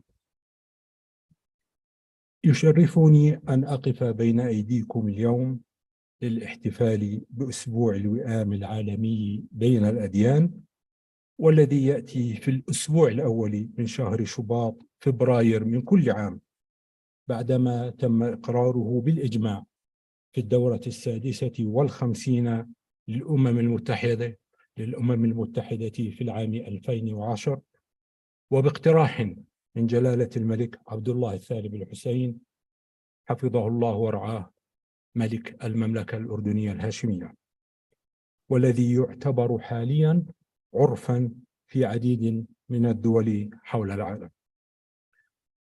وجاءت فكرة جلالته بعدما لاحظ أن هناك جفاء وتباينا في مختلف بقاع الأرض بين مختلف أتباع الديانات، وبات استعمال العنف والإرهاب طريقا للحوار، فكان لابد من الجلوس وجها لوجه وفهم الآخر ومعتقداته ودينه. وفي العام 2004 تم إطلاق مبادرة رسالة عمان لتصارح العالم بحقيقة الإسلام وتدعو الإنسانية جمعاء إلى الوئام والسلام، وتدافع عن الإسلام دين السلام الذي ألصقت به تهم جراء قيام أفراد وجماعات بأعمال إرهابية، وذلك لا يجب أن يعمم على أتباع دين كله. فهل يجب أن ننعت الدين المسيحي بالإرهابي نتيجة الحروب الصليبية التي شنت على الشرق الأوسط؟ وهل نجب أن نصف الدين اليهودي بالإرهابي نتيجة ما يقوم به صهيوني إسرائيل وجيش الاحتلال الإسرائيلي في فلسطين المحتلة يوميا؟ الجواب لا. في العام 2007 أطلق الأردن كذلك مبادرة كلمة سواء، اسمها كلمة سواء، دعي فيها علماء المسلمين والمسيحيين للحوار بناء على وصيتين: حب الله وحب الجار، دون المساس بمعتقداتهم، والحفاظ على الوئام الديني. ويأتي تعريف الوئام باحترام الآخر دون المساس بمقدساته ورموزه الدينية. وأشير كذلك إلى أن هناك جائزة الملك عبد الله الثاني لأسبوع الوئام يتم توزيعها على شخصيات ومنظمات من مختلف الديانات تعمل على التقارب بين أتباعها، حيث في العام الماضي في العام 2022 فاز في جائزة المركز الأول من أفريقيا سماحة القس يوحنا بورو من جمهورية نيجيريا، وبجائزة المركز الثاني فازت إحدى المنظمات الأوغندية. يشكل المسلمون في الأردن 90% من السكان و10% من المسيحيين، ولا يمكن التفرقة بينهم على أساس الشكل أو اللون أو اللغة أو حتى الاسم أو المعتقدات أو العادات. هذا يجب أن يكون نموذجا يحتذى للوئام بين الأديان في كافة مختلف بقاع الأرض.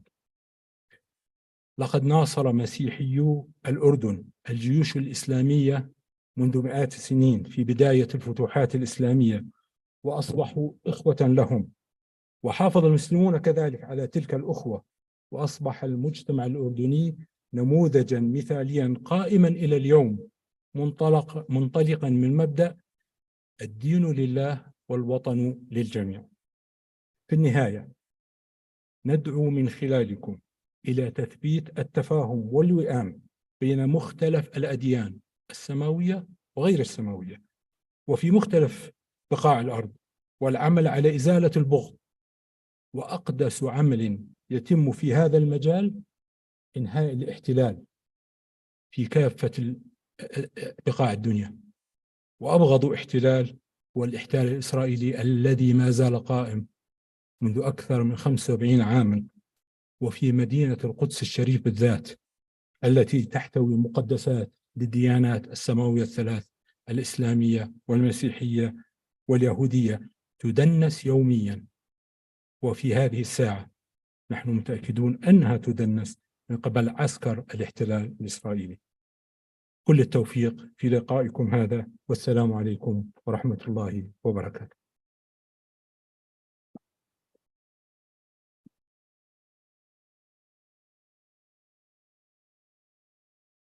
Thank you very much, His Excellency. Before we move to the panel discussion, I'll just give the floor back to Ambassador Mutsi for 1 minute.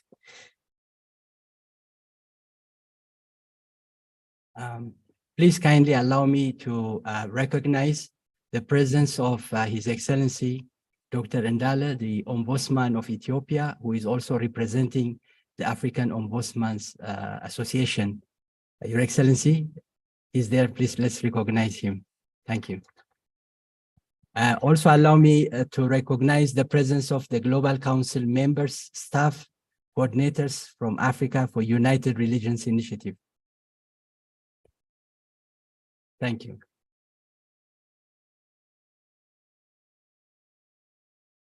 Thank you very much. We'll now move on to the first panel session for this event. And the session will be chaired by Mohamed El Sanusi, Executive Director, Network for Religious and Traditional Leaders. So he has a panelist and they will sit on the podium. The panelists are His Grace Cardinal Antoine Kabanda, Professor Adem Camille Forris, Reverend Daniel C. Michael, Augustine Nanuz Vikandi, Seydonisa, Dispina Nawembe, His Royal Majesty King Dr. Michael Odunayo Ajayi, Samson H. Kebede. I'll now hand over to Mohamed El Sanusi. He will take you through the session. The panelists can sit on the podium this side. Thank you.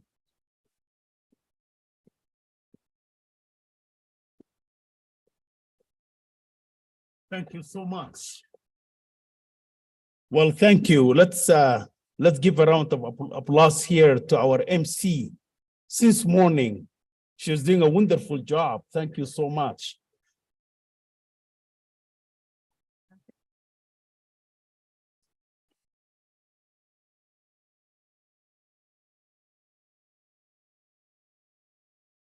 So, well, good morning. And we're only 5 minutes before I say good afternoon to all of you. And we're really delighted to be here in Ethiopia. And as we have our panelists, and the king is going to sit here next to me, I just wanted to begin by really expressing our appreciation and thanks to those who gathered us here at the African Union to celebrate the United Nations, Interfaith Harmony Week. So let's really again give the African Union, our host, the beautiful country of Ethiopia, for having us here, and all the sponsors and the organizers of this unique events. So let's give them another round of applause. So we have the panel. As you can see, we have about 8 people in this panel. And the challenge is we're gonna do all of this in probably just 45 minutes because the lunch is scheduled to be at 12:15, but they gave us more time. So let's make it as an interactive as possible, this panel. We heard in the morning from our religious and spiritual leaders. We heard from the president of the country of Ethiopia, and we heard from prominent leaders as well. So what we are going to do here, we're going to even move further and talk about what role our spiritual leaders are playing in promoting that peace, the message of peace and harmony. We're going to also hear from our youth, what the youth are doing to advance the same message. and we're going to hear from the practitioners as well, those who are practicing day in and day out, trying to promote the message of peace as well. So the panel this morning, we're going to look into the issue of the role of religious actors from various religious communities, from various faith-based institutions. We're going to share with you the best examples, best practices that we have to advance the global policy agenda. So without further ado, I want to engage in a conversation with all of you. And I want to begin from my right, from you, Your Grace, Cardinal Anthony Kambanda. Cardinal Kambanda he served as the Archbishop of Kigali, as well as he became the first ever cardinal from Rwanda. Congratulations for that. So Cardinal, tell us, as religious actors, and you heard from the president of Ethiopia this morning. She said what? She said, you as religious actors, you have a direct connection to the grassroots, to the masses, to promote this message. So share us just one or two examples of how that message actually trickled down, the message of peace and harmony, to the grassroots through the beautiful structure and hierarchy of the Catholic Church. Thank you very much. I will speak from the perspective of Rwanda. As you all know, one of the worst crime of the genocide against the Tutsi that took place in Rwanda in 1994. Within the community, it was a great challenge to rebuild the community, which was destroyed. And the church and religion had a great role because, as you all know, and from this morning, you heard that all religions, they seek peace. Correct. Yeah, and the Christian message, the Christ we preach is peace. It's a gospel of peace. So it is from this motivation of faith that we contributed to the rebuilding of Rwanda. In the course of the early years, a crime and hatred and division is the great lack of love. And where there's lack of love, people look for all sorts of differences as a pretext to be against one another. It can be religious, it can be ethnic, tribal, nationality, and so on. But the real problem is that lack of love, and God is the one who brings us together. So in Rwanda, our approach of faith was to try to go beyond the differences, ethnic differences, and see the image of God in the other. Receive him and treat him as a person with the image of God, the beloved child of God. This gives a motivation and a reason to overcome all the differences. Of course, with the genocide, there was a lot of trauma. And at times one reacts and works upon those injuries such that it requires a great deal of healing. And it is the regional faith that it touches, that can touch that these injuries to reconcile oneself with God. As people of faith, it's very important, the reconciliation with God, and then reconciliation with oneself, peace with oneself, reconciliation with one's history, the purification of the memory, such that you can be able to relate freely with the others. And this is conducted by that faith. Thank you. Thank you. Thank you so much. Thank you, Cardinal.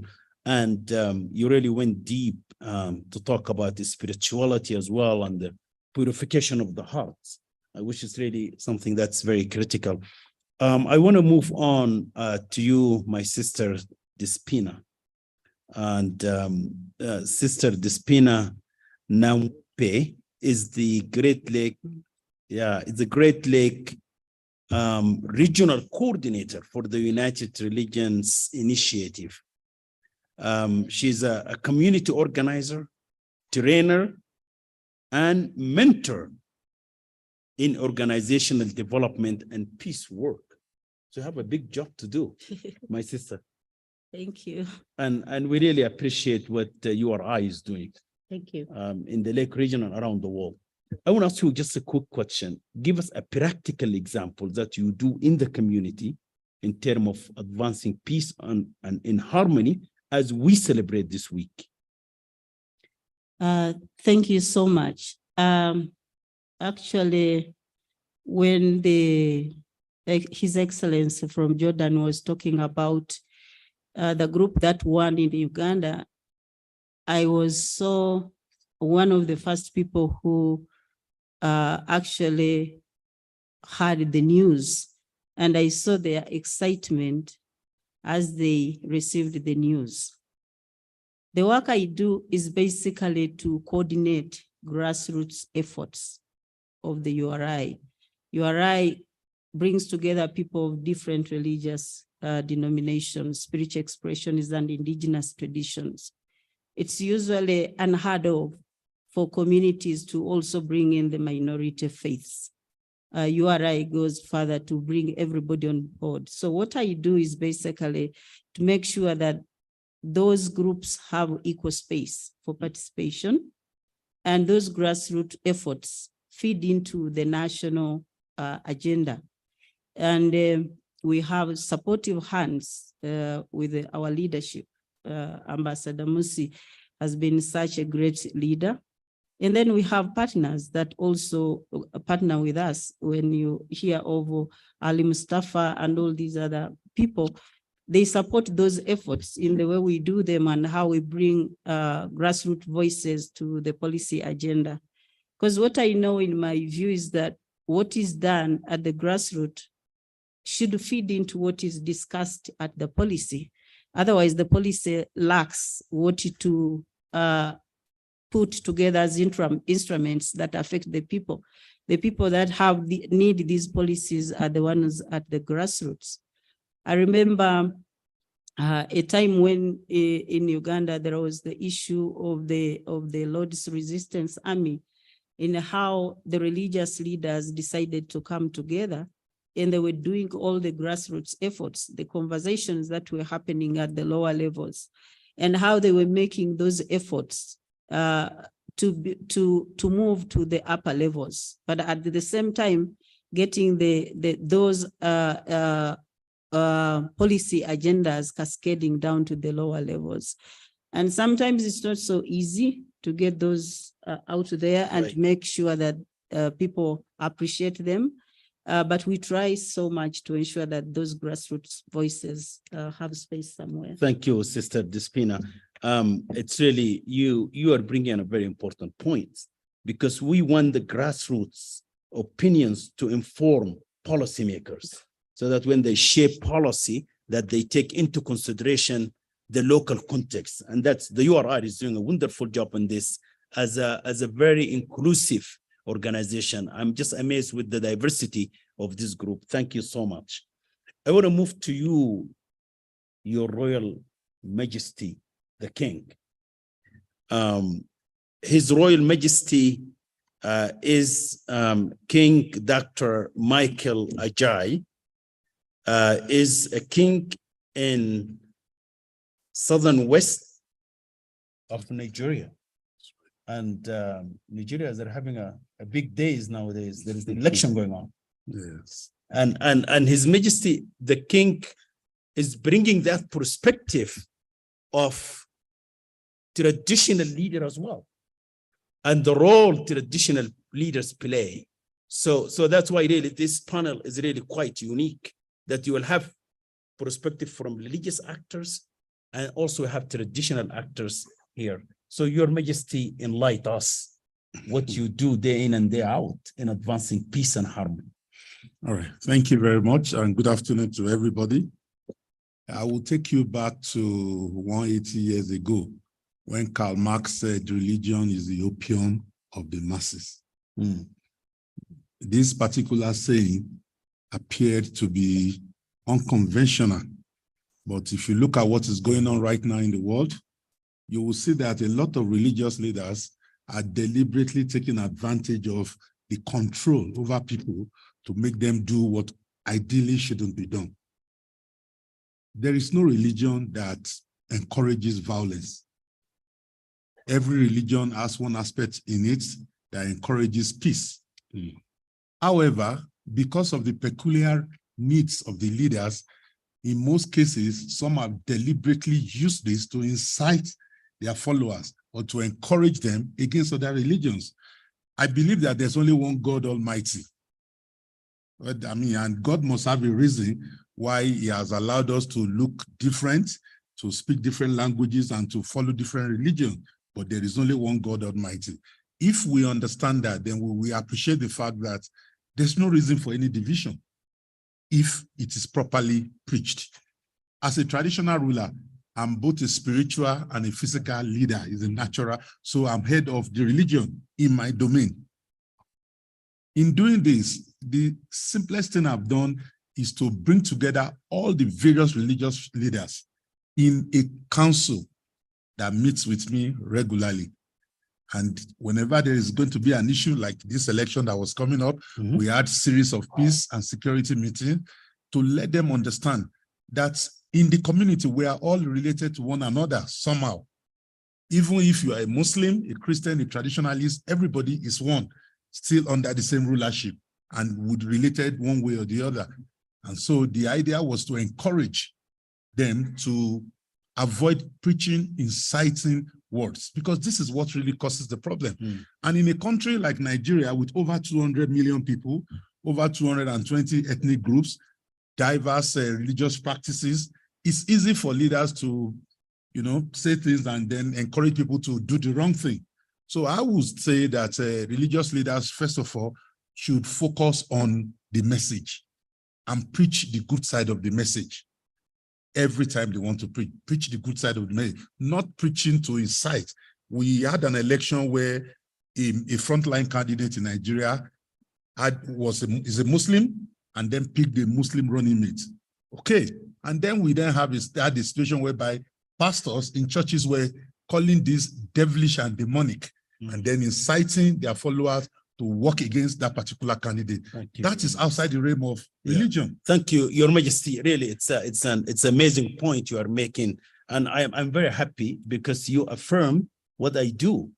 I direct the network for religious and traditional peacemakers, and then you emphasize the role of religion. But the important point His Majesty made is that he's being proactive, engaging religious actors and traditional actors so that they're ready when they are actually hit by any crisis. They already have that trust and confidence.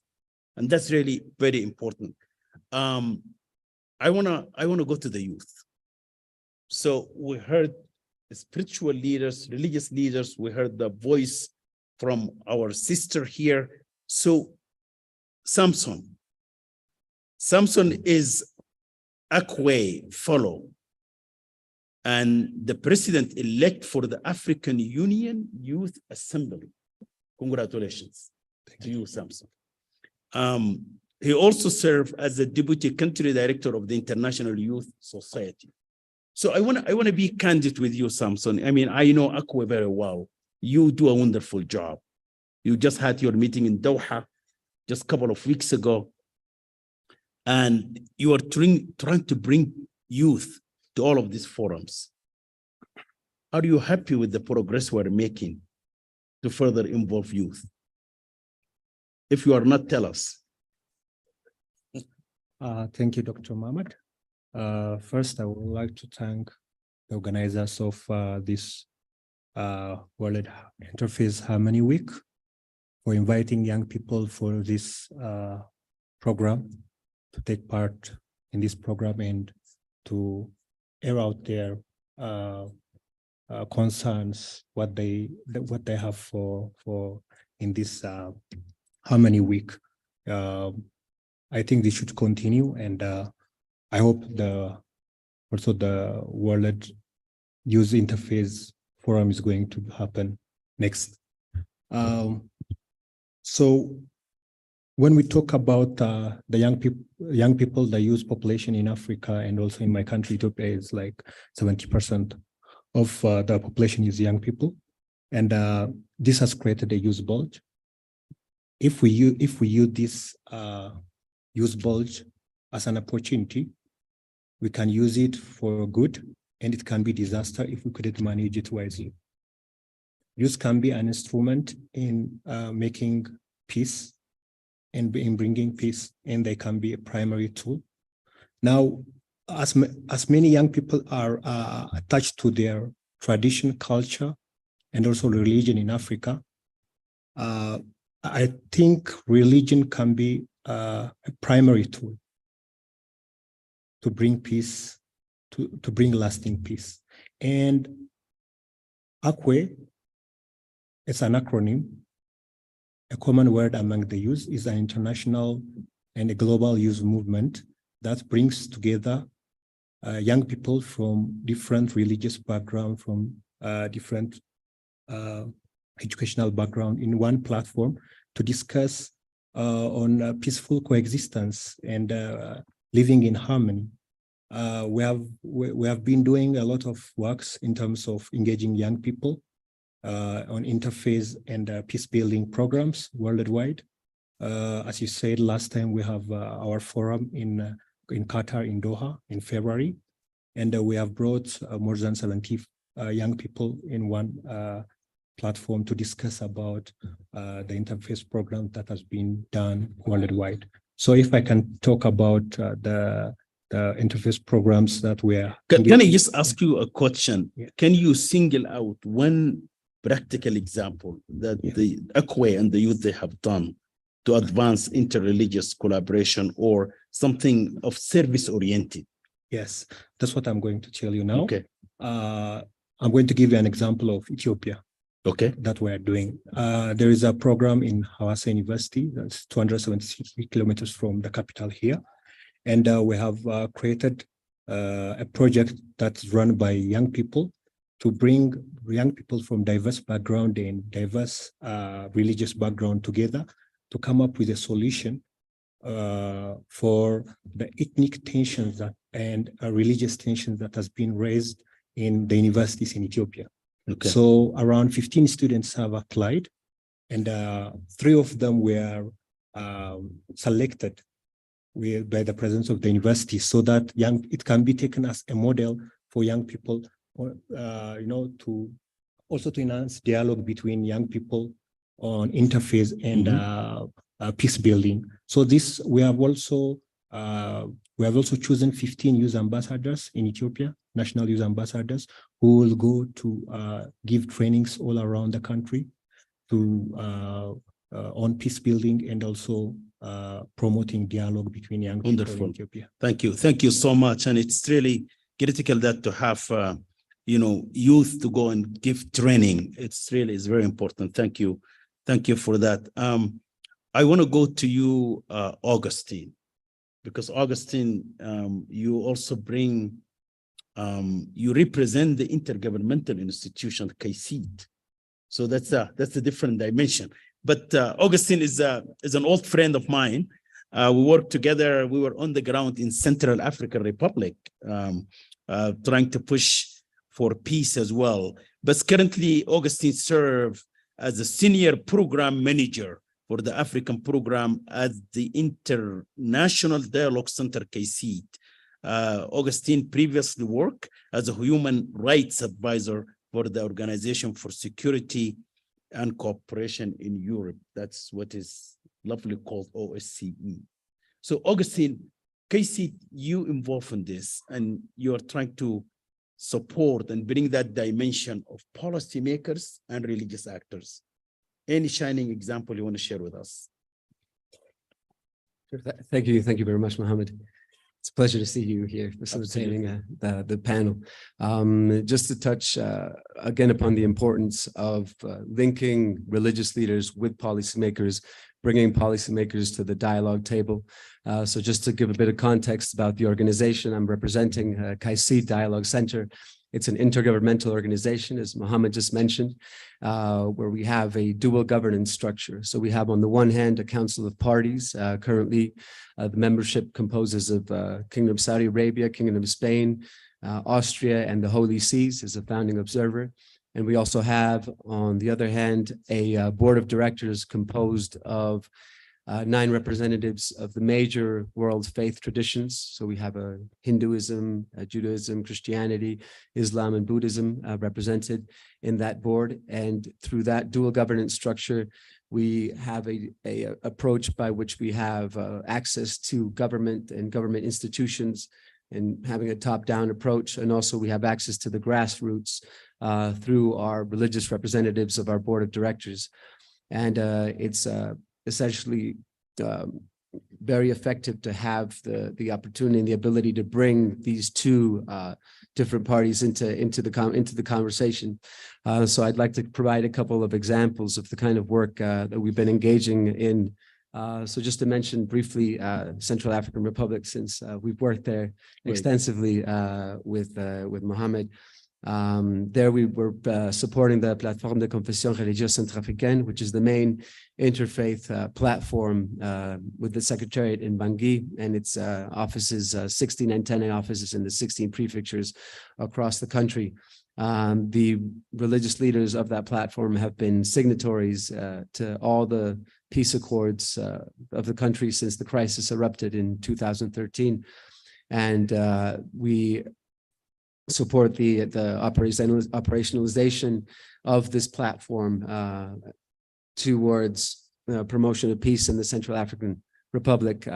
One of the main things we're also doing is in collaboration with the Ministry for National Reconciliation is supporting the development of local peace and reconciliation committees, which are one of the main things coming from the recommendations outlined in the Bangui National Forum 2015. And we're linking those structures of the local peace and reconciliation committees with the structures of the platform, of the interfaith platform in the different prefectures, ensuring that there's a synergy there being built between government mandated institutions as well as civil society led by religious actors, in this case, the interfaith platform. At the regional level, continental level, recently, I'd like to highlight also the work we've been doing with AU ECOSOC, whereby we supported the implementation last year in July in Lusaka of the forum, the Citizens Forum on Unconstitutional Changes of Government, which is an issue that's affecting particularly West Africa in the last couple of years. And in this occasion, we brought our interfaith network to attend that forum, that Citizens Forum, and bring that interfaith perspective into addressing issues of unconstitutional changes of government. We've done similar work with the United Religions Initiative and our dear Ambassador Musi regarding the protection and promotion of sacred sites across Africa. We had a regional consultation, also, of course, with the support of the Interfaith Dialogue Forum of the African Union, exploring how to best promote the protection of sacred sites across the African continent. That was in partnership with UNESCO, and those recommendations were then later shared, and with the idea of channeling them through the various spaces that exist within the structures and organs of the African Union. So those are thank just you. Thank you, Augustine. You are really doing a wonderful job, and the shining example of of Central African Republic and the way that you work with a number of partners with the Interreligious Council, with Cardinal Zabalinka, as well as Pastor Nicholas and late Imam Omar Layama. A wonderful job. I mean, it tell you that how we're gonna continue to support and implement SDG 17, that's United Nations Sustainable Development Goal number 17, which really calling for that collaboration between policymakers and religious leaders. And that bring you, Sister Saydoun Said. We heard you spoke eloquently earlier, encouraging that message of peace. But Sister Saydoun served as one of the 55 representatives of the African Union Interfaith Dialogue Forum. And please tell us some shining example that touched the grassroots in terms of advancing this message of peace and harmony. Thank you very much. I think many of you know the history of South Africa. I am South African, but I wasn't Black enough to go to a Black township, right? So the challenges that the religious sectors have taken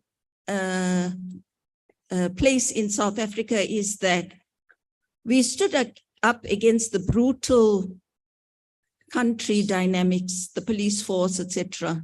And religious leaders from the four faiths at that time, Muslims, Christian, Hindus, and Jews, irrespective of our background, a color of our skin, we stood up and we addressed that challenge. Again, we have a shining example of dialogue. We didn't have a bloodbath in our transition. We moved from apartheid to democracy. And our leader, Nelson Mandela, has taught us forgiveness, because many of us can still be angry at what happened to us. We experienced that firsthand. But there is for us to let go, because it only will cause bitterness within ourselves. And if we let go, we can be the example that we see here in front of us. Also, for those of you who are not working with children, I think you need to prioritize in your mosque, church, synagogue. Give them that space, give them that love and the care, and bring them up as they ought to be brought up. And so they won't become child soldiers. They won't join political parties. And so we, as much as the African Union, we also work with children. We celebrated harmony. And what's harmony? If anyone listens to music, you hear that. And will we as religious people be able to harmonize, speak with one voice? So our challenges as Africa is great. We heard it from the king and our sister. We are not going to get rid of it today or tomorrow. But if we build on the positivity that we have, the shining example of value, of ethics, of morals, we'll be able to galvanize, get a group of people engaging in this light. I just want to lastly say that there's partners here. Yeah. The African Union has Africa celebrations. How many of us are doing it? I think all of us need to celebrate human rights, Africa Day, Day of Tolerance, harmony. There's hundreds of activities. Come together. Although COVID was very destructive, it also globalized us. I don't have to go to Spain.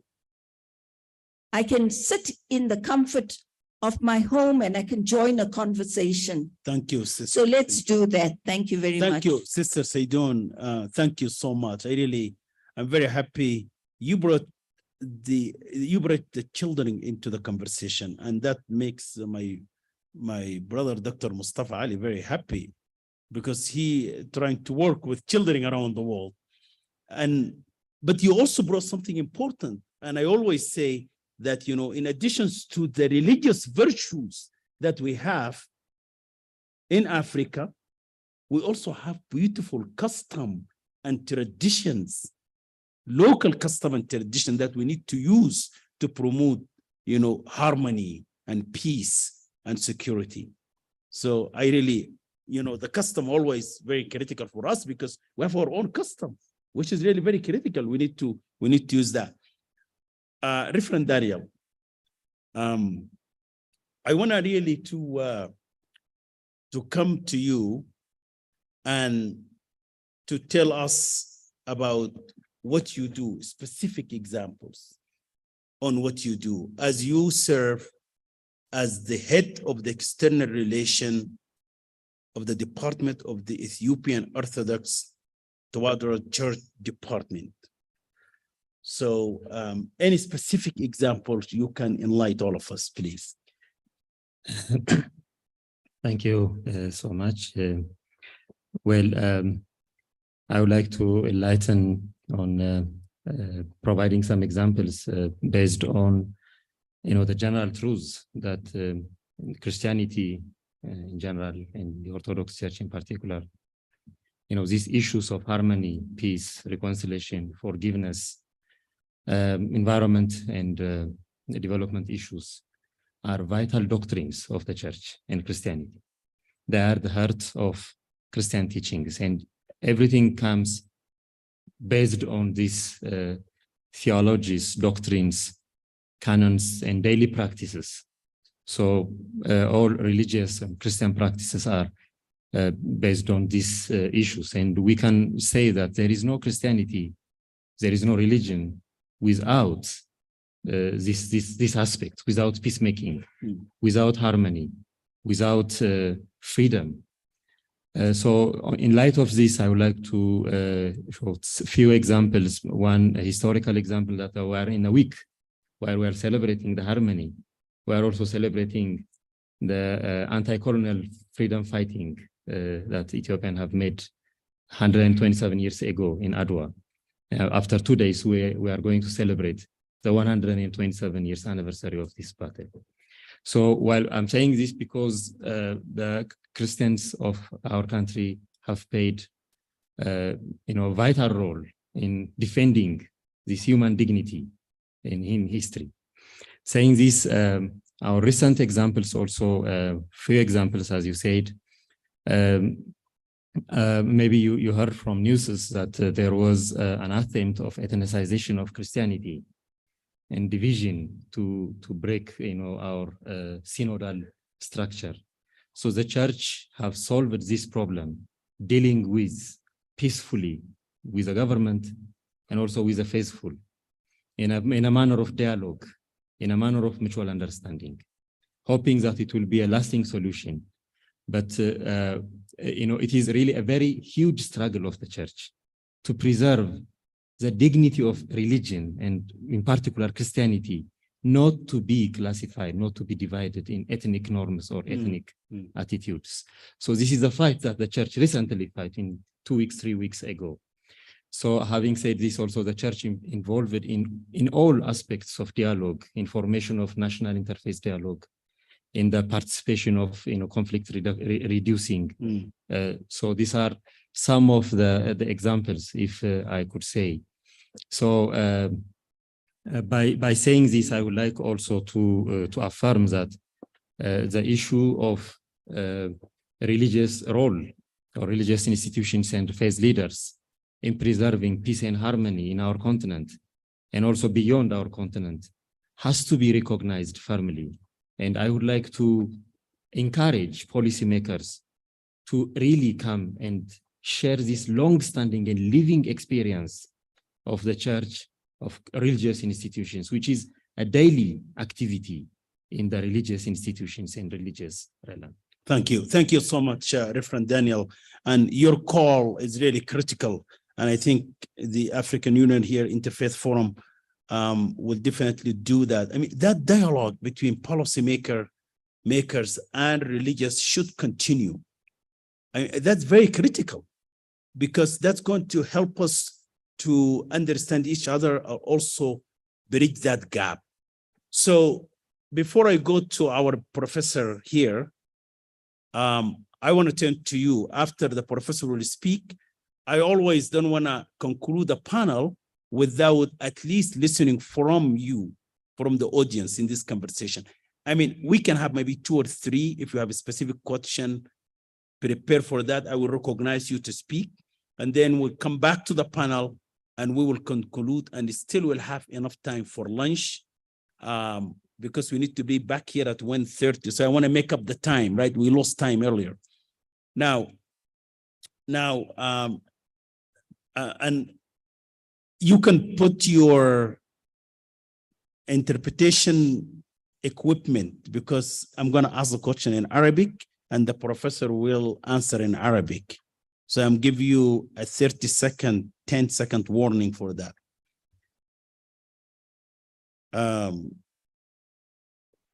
الأستاذ الدكتور عادل كامل. آدم كامل. طيب نحن الآن يعني نعود لك باعتبار أنك تعمل في كرئيس للعلاقات الخارجية للمجلس الإسلامي الأثيوبي. هذا المجلس نحن نعلم أنه يعمل مع أصحاب الديانات الأخرى في عدة مشروعات هنا في إثيوبيا. واستمعنا إلى رئيس المجلس هذا الصباح أيضا تحدث عن أهمية استخدام المواد الدينية، أهمية استخدام الإرث الديني التاريخي لتعزيز السلم.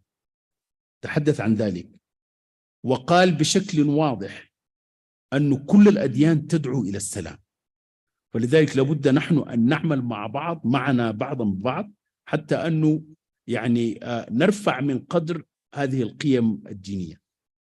فأرجو أنك يعني تعطينا نماذج مضيئة من عمل المجلس في تعزيز هذه القيم الدينية لدفع عجلة السلام. شكرا على إتاحة الفرصة لي للحضور في هذا المؤتمر. أنا طبعا أتكلم بحكمي إثيوبي وأفريقي، الاثنين، إثيوبي وأفريقي. بلادي قبل كل شيء قبل 1400 سنة وصف فيها الرسول صلى الله عليه وسلم الذي لا ينطق عن الهوى إن هو إلا وحي يوحى بأنها أرض العدل وأرض الصدق. فعلى هذا الأساس لما تعرض أصحابه إلى المشاكل كلفهم بالهجرة إلى الحبشة. في تلك الفترة لم تكن وسائل إعلامية عرفته الرسول صلى الله عليه وسلم عن الحبشة ولا مالكها، إنما كان توجيه إلهي. وقد وصل المهاجرون فلقوا فيها الترحاب والاهتمام والعناية الكاملة والحرية الدينية.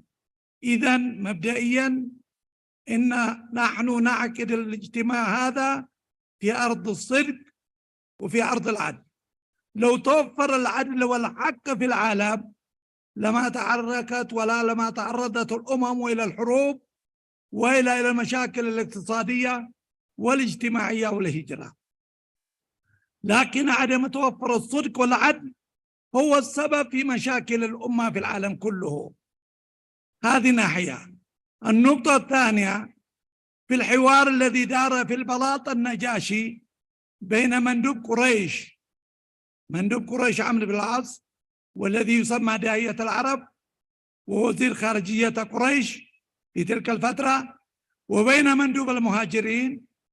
وبحكم النجاشي كان قاضيا والقساوسة كان شهود، فطليت الشكوى وقرر نهائيا في الموضوع قرار صدر ملكي، وكان ميلاد الأنظمة العالمية. الحرية الدينية، المتهم بريء حتى تثبت إدانته، حقوق الإنسان، حقوق اللاجئين، التبادل الدبلوماسي، حقوق المرأة، وأهم شيء سرطان العصر للحكام والزعماء وهو الرشوة. فقال فيها الملك النجاشي العدل: يا عمرو لو جئتني بجبال من ذهب لن أسلمك هؤلاء المهاجرين. فإذا محاربة الرشوة ولدت في هذه البلاد. إذن المجلس بوضعه الجديد يبقى يعيد تاريخ مكانة الحبشة في الإسلام، لأن حبشة هي بلاد النجاشي وبلاد بلال وبلاد أم أيمن وبلاد الهجرتين، وأوصى الرسول صلى الله عليه وسلم فيها بعدم الاعتداء عليها. فالمجلس بوضعه بهيكله الجديد سوف يعمل جاهدا على إحداث هذه التسامح. النقطة الأخرى، إثيوبيا استقبلت الأديان السماوية، اليهودية قبل الميلاد ب70 سنة، والنصرانية في سنة 350 ميلادية في عهد إزانا، والإسلام في سنة 615. الدعوة الإسلامية وصلت إلى الحبشة قبل المدينة ب7 سنوات، وقبل سوريا والعراق ب18 سنة، وقبل فلسطين ب21 سنة، وقبل مصر ب24 سنة، وقبل الجزائر وتونسيا ب27 سنة، وقبل السودان ب36 سنة، وقبل تركيا وإيران ب76 سنة، وقبل الهند وباكستان وإيران ب170 سنة. أي الحبشة هي المؤسسة للعقيدة الإسلامية. إذن هذه مكانة الحبشة في الإسلام، وهذه المكانة هي مكانة لكل الأفارقة عموما، وهذا هو Thank you. المجلس. شكرا لكم Professor. I mean, how you memorize all of these numbers? I mean, tell me how. I want to do that. Thank you. Give him a, so shukran lakum. He really made an important point, which is, Professor, you want to put the translation on? I'm going to do it in English. حط الأجهزة حتى يترجموا لك بالعربي. So he made an important point.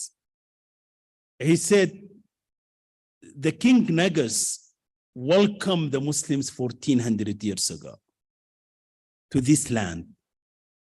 And what they're trying to do through the council, they wanted to bring that legacy of the just king when Prophet Muhammad sent the followers from the Arabian Peninsula to Ethiopia now, to Abyssinia then. He said, go there is a just king. And our professor mentioned as-sadq wal-adl, honesty and justice.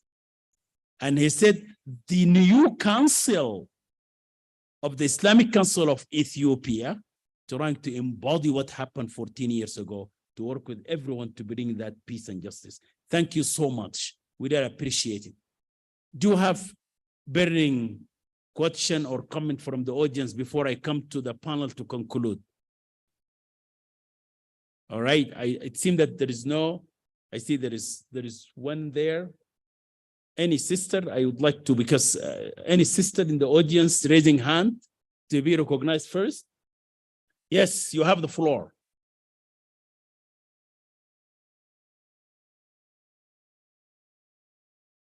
يا دكتورة تكلم يا دكتورة.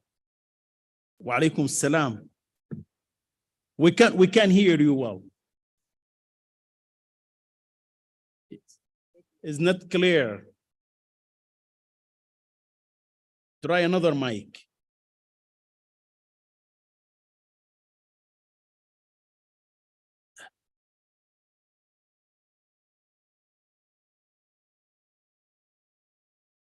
All right.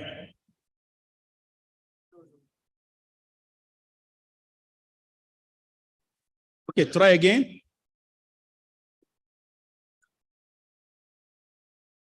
Because the time, I wanna get, you have a 30 seconds. Now you have 25 seconds. Can you hear me now? Yes, I can. Okay. So thank you very, very, very much for this very important panel, which really shows how since Prophet Muhammad sallallahu alaihi wasallam, when he sent his followers here to Ethiopia and they found the Justice King Najashi, and this story we have always been even in our schools, how tolerance and forgiveness and how do we live together, all of us as peaceful, and how religion is really bringing us together of one God. So one thing I really got out of this is really how we renovate this thinking among our youth across the continent and the world. Because now the youth, for instance, in Africa here, our youth is more than 60% of our African continent, youth less than 25 years. How can we bring all this thinking and all this tolerance together, and also linking, as Her Excellency President of Ethiopia said, the economic development with the peace and security, with the tolerance, because right now what we see is how the youth are recruited in political movements which under religious, which is not the case, because of there is no economic development, there is no prosperity, there is no creation of job. Thank you so much. So thank you very much. Doctor, thank you so much. I mean, you brought an important point. I mean, you know, how the youth can take the leadership to embody the message of Najashi, King Nagas. Thank you so much. I want to get to you here, brother. Go ahead for it. 30 seconds. Thank you. I hope you can hear me. My name is Dennis Kode. I represent AU ECOSOC and also PAD, International Partnership on Religion and Sustainable Development. I have a few points. One, just to panelists to react to this, that politicians have invaded our churches, our mosque, and other places of worship to hide and to do things that are not supposed to be done, e.g. bad governance and issues like those. The other point is religion and values. Our values are being compromised. What is the reaction to this as Christians, as religious people? How do we protect these values that are being eroded, and there's very little that can be done? And the final question, which was partly mentioned, was the working relationship between Interfaith and other stakeholders. And I think that was slightly touched on, but we need to expand more on how. Thank you. Thank you. Wonderful points, to the points. Please, just 25 seconds for you. Father Louison Emerick Bisilambila. I serve as the African Union Catholic chaplain here in Addis Ababa. As we are talking, there is a great country in Africa which is being torn apart by war. I mean, the Democratic Republic of Congo, or especially the eastern part. And I'm glad that Cardinal Kabanda is here, because as a man of peace, I saw him attending the Pope's visit in Kinshasa, which was a good sign of reconciliation. Now, instead of just talking, is it possible that one of the resolutions of this forum here in Addis Ababa will be to set up a forum of discussion which will bring together all the religious leaders and traditional leaders of DR Congo and Rwanda, that they will come together and then they will talk about things that unite them, so that the people of DR Congo will not see the Rwandese as the enemies and vice versa. Can we take it as a concrete resolution and also point out the hypocrisy of some of the nations, powerful nations that are even sometimes represented here, that are fighting this war from the background in order to control our mineral resources, and thus providing weapons for people to fight each other? Thank you so much. Thank you very much. This is very clear points. I don't think I have, so I can recognize two people here, and then I am done. So we're gonna go back to the panel, please.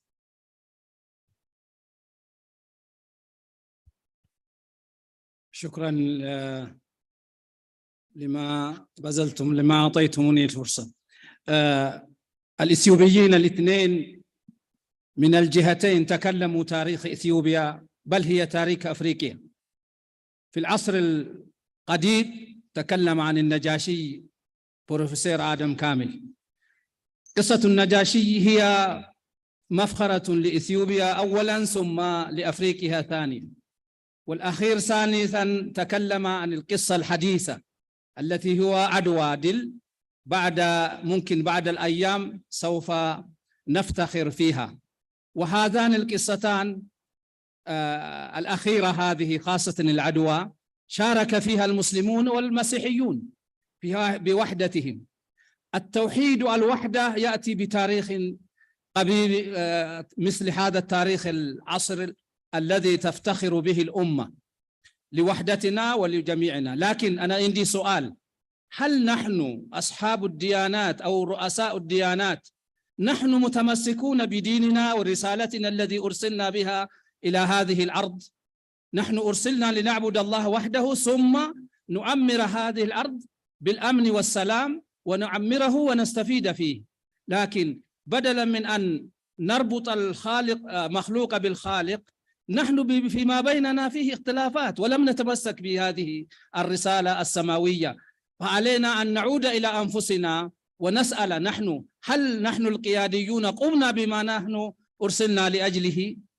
هذا سؤالي للكلام. شكرا لك. Very clear.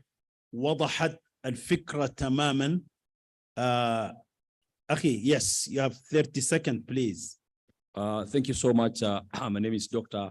Hassan Kenyomari, and what I see is that sometimes we talk a lot, and actually I highly thank Ambassador Mosi because he highly emphasized that I must be here.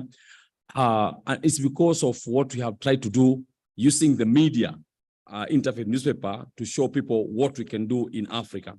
But my question is, we have many countries in Africa fighting. We are talking of celebrating World Interfaith Harmony Week, but there are people dying as we sit here. I would like to know from you, my leaders up there, what are we planning in this forum to make sure that when we come next year, this place will have said that there is peace in Somalia, there is peace in Egypt, there is peace in Libya and other countries. Thank you. Thank you so much. Very good point, and we continue to work on that. And we all thank Ambassador Musa here. We're all here because, you know, he called everybody to come. So thank you. Anyone, I don't want to, somebody going to tell me that I raised my hand and, okay, we have only one now. He was the first? Oh, I'm sorry. So, but we need your wisdom, please. Yeah, I'm representing the Ethiopian Anglican Development Agency. The question is to the representative from Uganda. How do you effectively connect the grassroots voices to the policymakers at the national level? Do you find any gaps in the process? Thank you so much. Very precise question, and I'm pretty sure Augustine will answer that. But I'm going to go back to the panel. You have 1 minute each. And we'll start with you, Reverend, and 1 minute. And then we're going to conclude and we'll get you on time for lunch, please.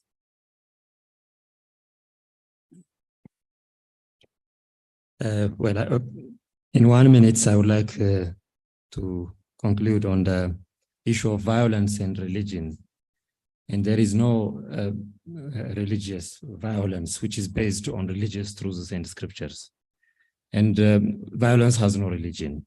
And religion works to reduce violence in the society. And this is a daily mission and the daily service of religion. And the second important thing which is raised from the audience is a politicization of religion, which is one of the reasons of that makes religion violence or religious violences.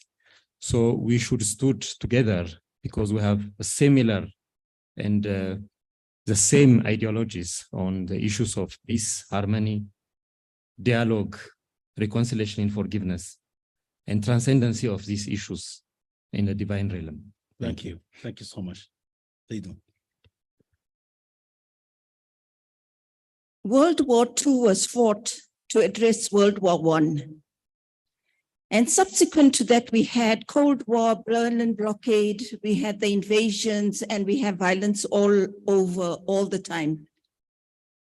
I want to know, all of us, peace ambassadors, peace activists, what can we do differently to address the challenges of war? War is profit. War is greed. War is dehumanizing War is the loss of our brothers and sisters on a daily basis that have been mentioned in the last two speakers. Everyone seated here, and that includes us as the African Union Interfaith Dialogue Forum, or the Global Network on Religions for Peace, CAICED, URI, everybody globally. We need to begin this because we are putting bandage on things that war takes place. We go in and provide humanitarian aid. If we don't put this greed and this profit right, we'll continue until doomsday addressing these challenges. Thank you so much, Sister. Your Majesty the King. Thank you. I'd like to reaffirm that all the challenges that we have are man-made. Since that is the case, it's important to go beyond dialogue to begin to act. Religious leaders are in a position to influence the behavior of people, and so it's time to begin to act. Number three is that any religion that we practice that does not include youths or involve them in what is going on is going to die a natural death or lead to problem. The youths must be able to understand. So in the palace, we have traditional ceremonies. I insist that when the chiefs are performing those ceremonies, their children or the youths must be there. The palace door is open so that they see and understand the purpose, because most people are following religious ideals without understanding why. Thank you, Your Majesty. Have you heard about this Akwe organization, Akwe, that represented here? Have you heard about them?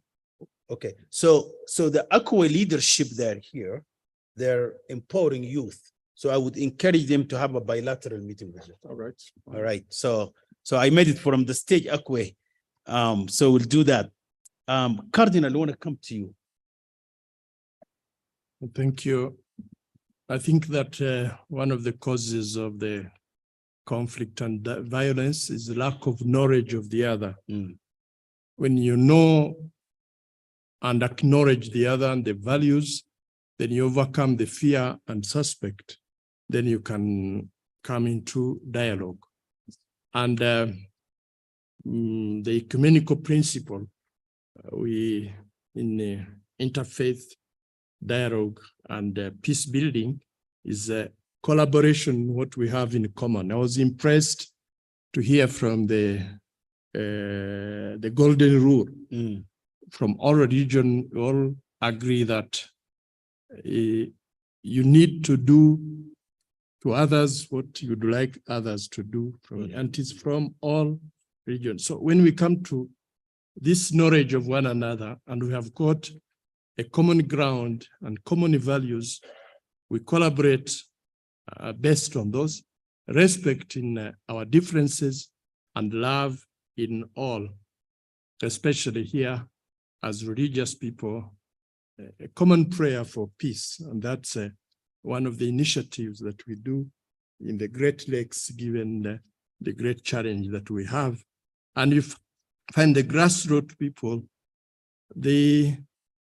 unless they are manipulated, for them, relationship with one another. We have a group of women who cross the border between Rwanda and the RDC for trading. Even up to now, even though there is war, at least up to 3 o'clock, they're allowed to cross in and out.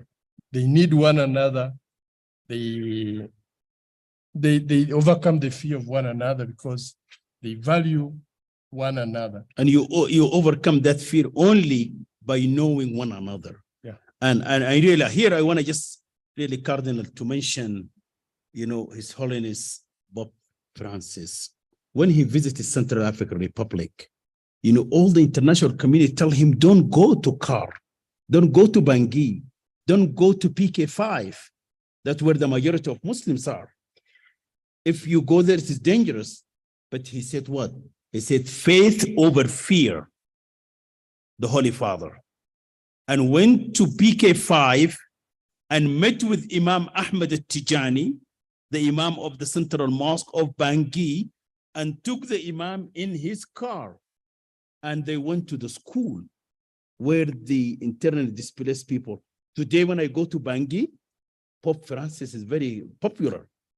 Everyone in that Muslim community, majority Muslim community, respect Pope Francis because his courage went there and met with them. So to know them better so that he can work on peace. Sister Despina, it's yours. So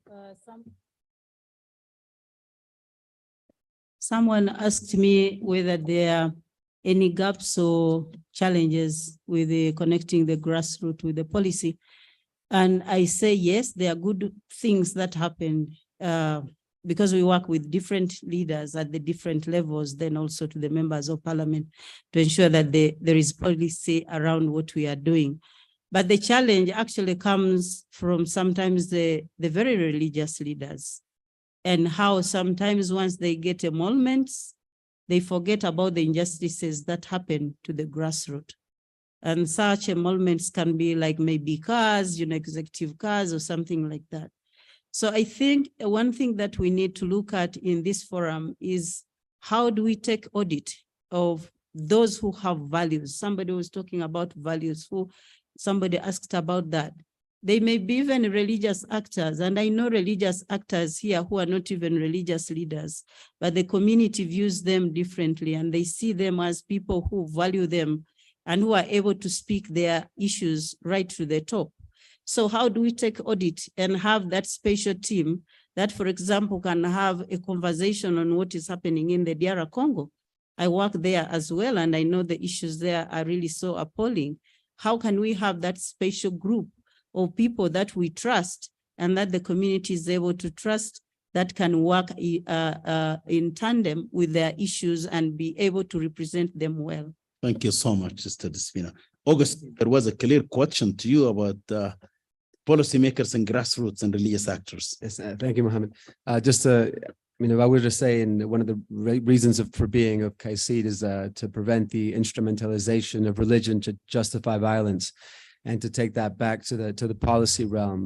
Badly formulated policy leads to certain communities being marginalized, and marginalization leads to discontent that leads to violence. And so in this regard, it's very important for governments to engage religious leaders not only in the implementation of policy, say to achieve the goals of the 2063 agenda, for example, but also in the policy formulation itself, in the sense that religious voices carry and the values they carry are not only bringing forward human values from their respective faith traditions, thus informing solutions to shared challenges. But they also enjoy the trust of their communities, and they have a unique kind of access. So in that sense, they're really crucial stakeholders to engage in implementation of policy. But again, not just implementation, but in formulation of policy that is actually more inclusive and takes into account the needs of the various faith communities. Therefore, building more sustainable policy and sustainable societies that are more socially that have greater social cohesion. So an example of this is the work that we've been doing in Nigeria with the Institute for Peace and Conflict Resolution, where they have explicitly a network with religious leaders and policymakers where they identify gaps in policy and see how to address those gaps from a Muslim perspective, from a Christian perspective, that being the name to faith communities in Nigeria. Thank you, Augustine. Samson. Thank you. I think one of the things that has been raised by one of the participants about King Al-Najashi is one of the legacies that we can have as young people, forgiveness, receiving people with open arms. And I can say religion and religion groups have been the cornerstone in building young people for centuries. So I would say, knowing that young people can contribute and are contributing for the peace of the globe, and building harmony and also enhancing peaceful coexistence between communities. I think young people need to be given the space to work together with and become the primary stakeholders in this work.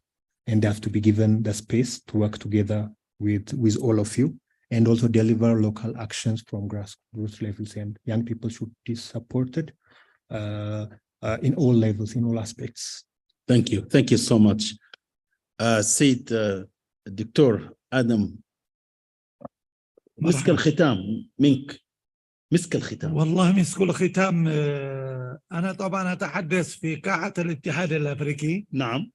وأملي كبير أن أفريقيا إن شاء الله تتوحد وتنتهز الفرصة الصراع الغربي الشرقي، ونحن طبعا مساحة ثاني مساحة بالقارات وبعدد سكان ثاني بعدد سكان في العالم أيضا.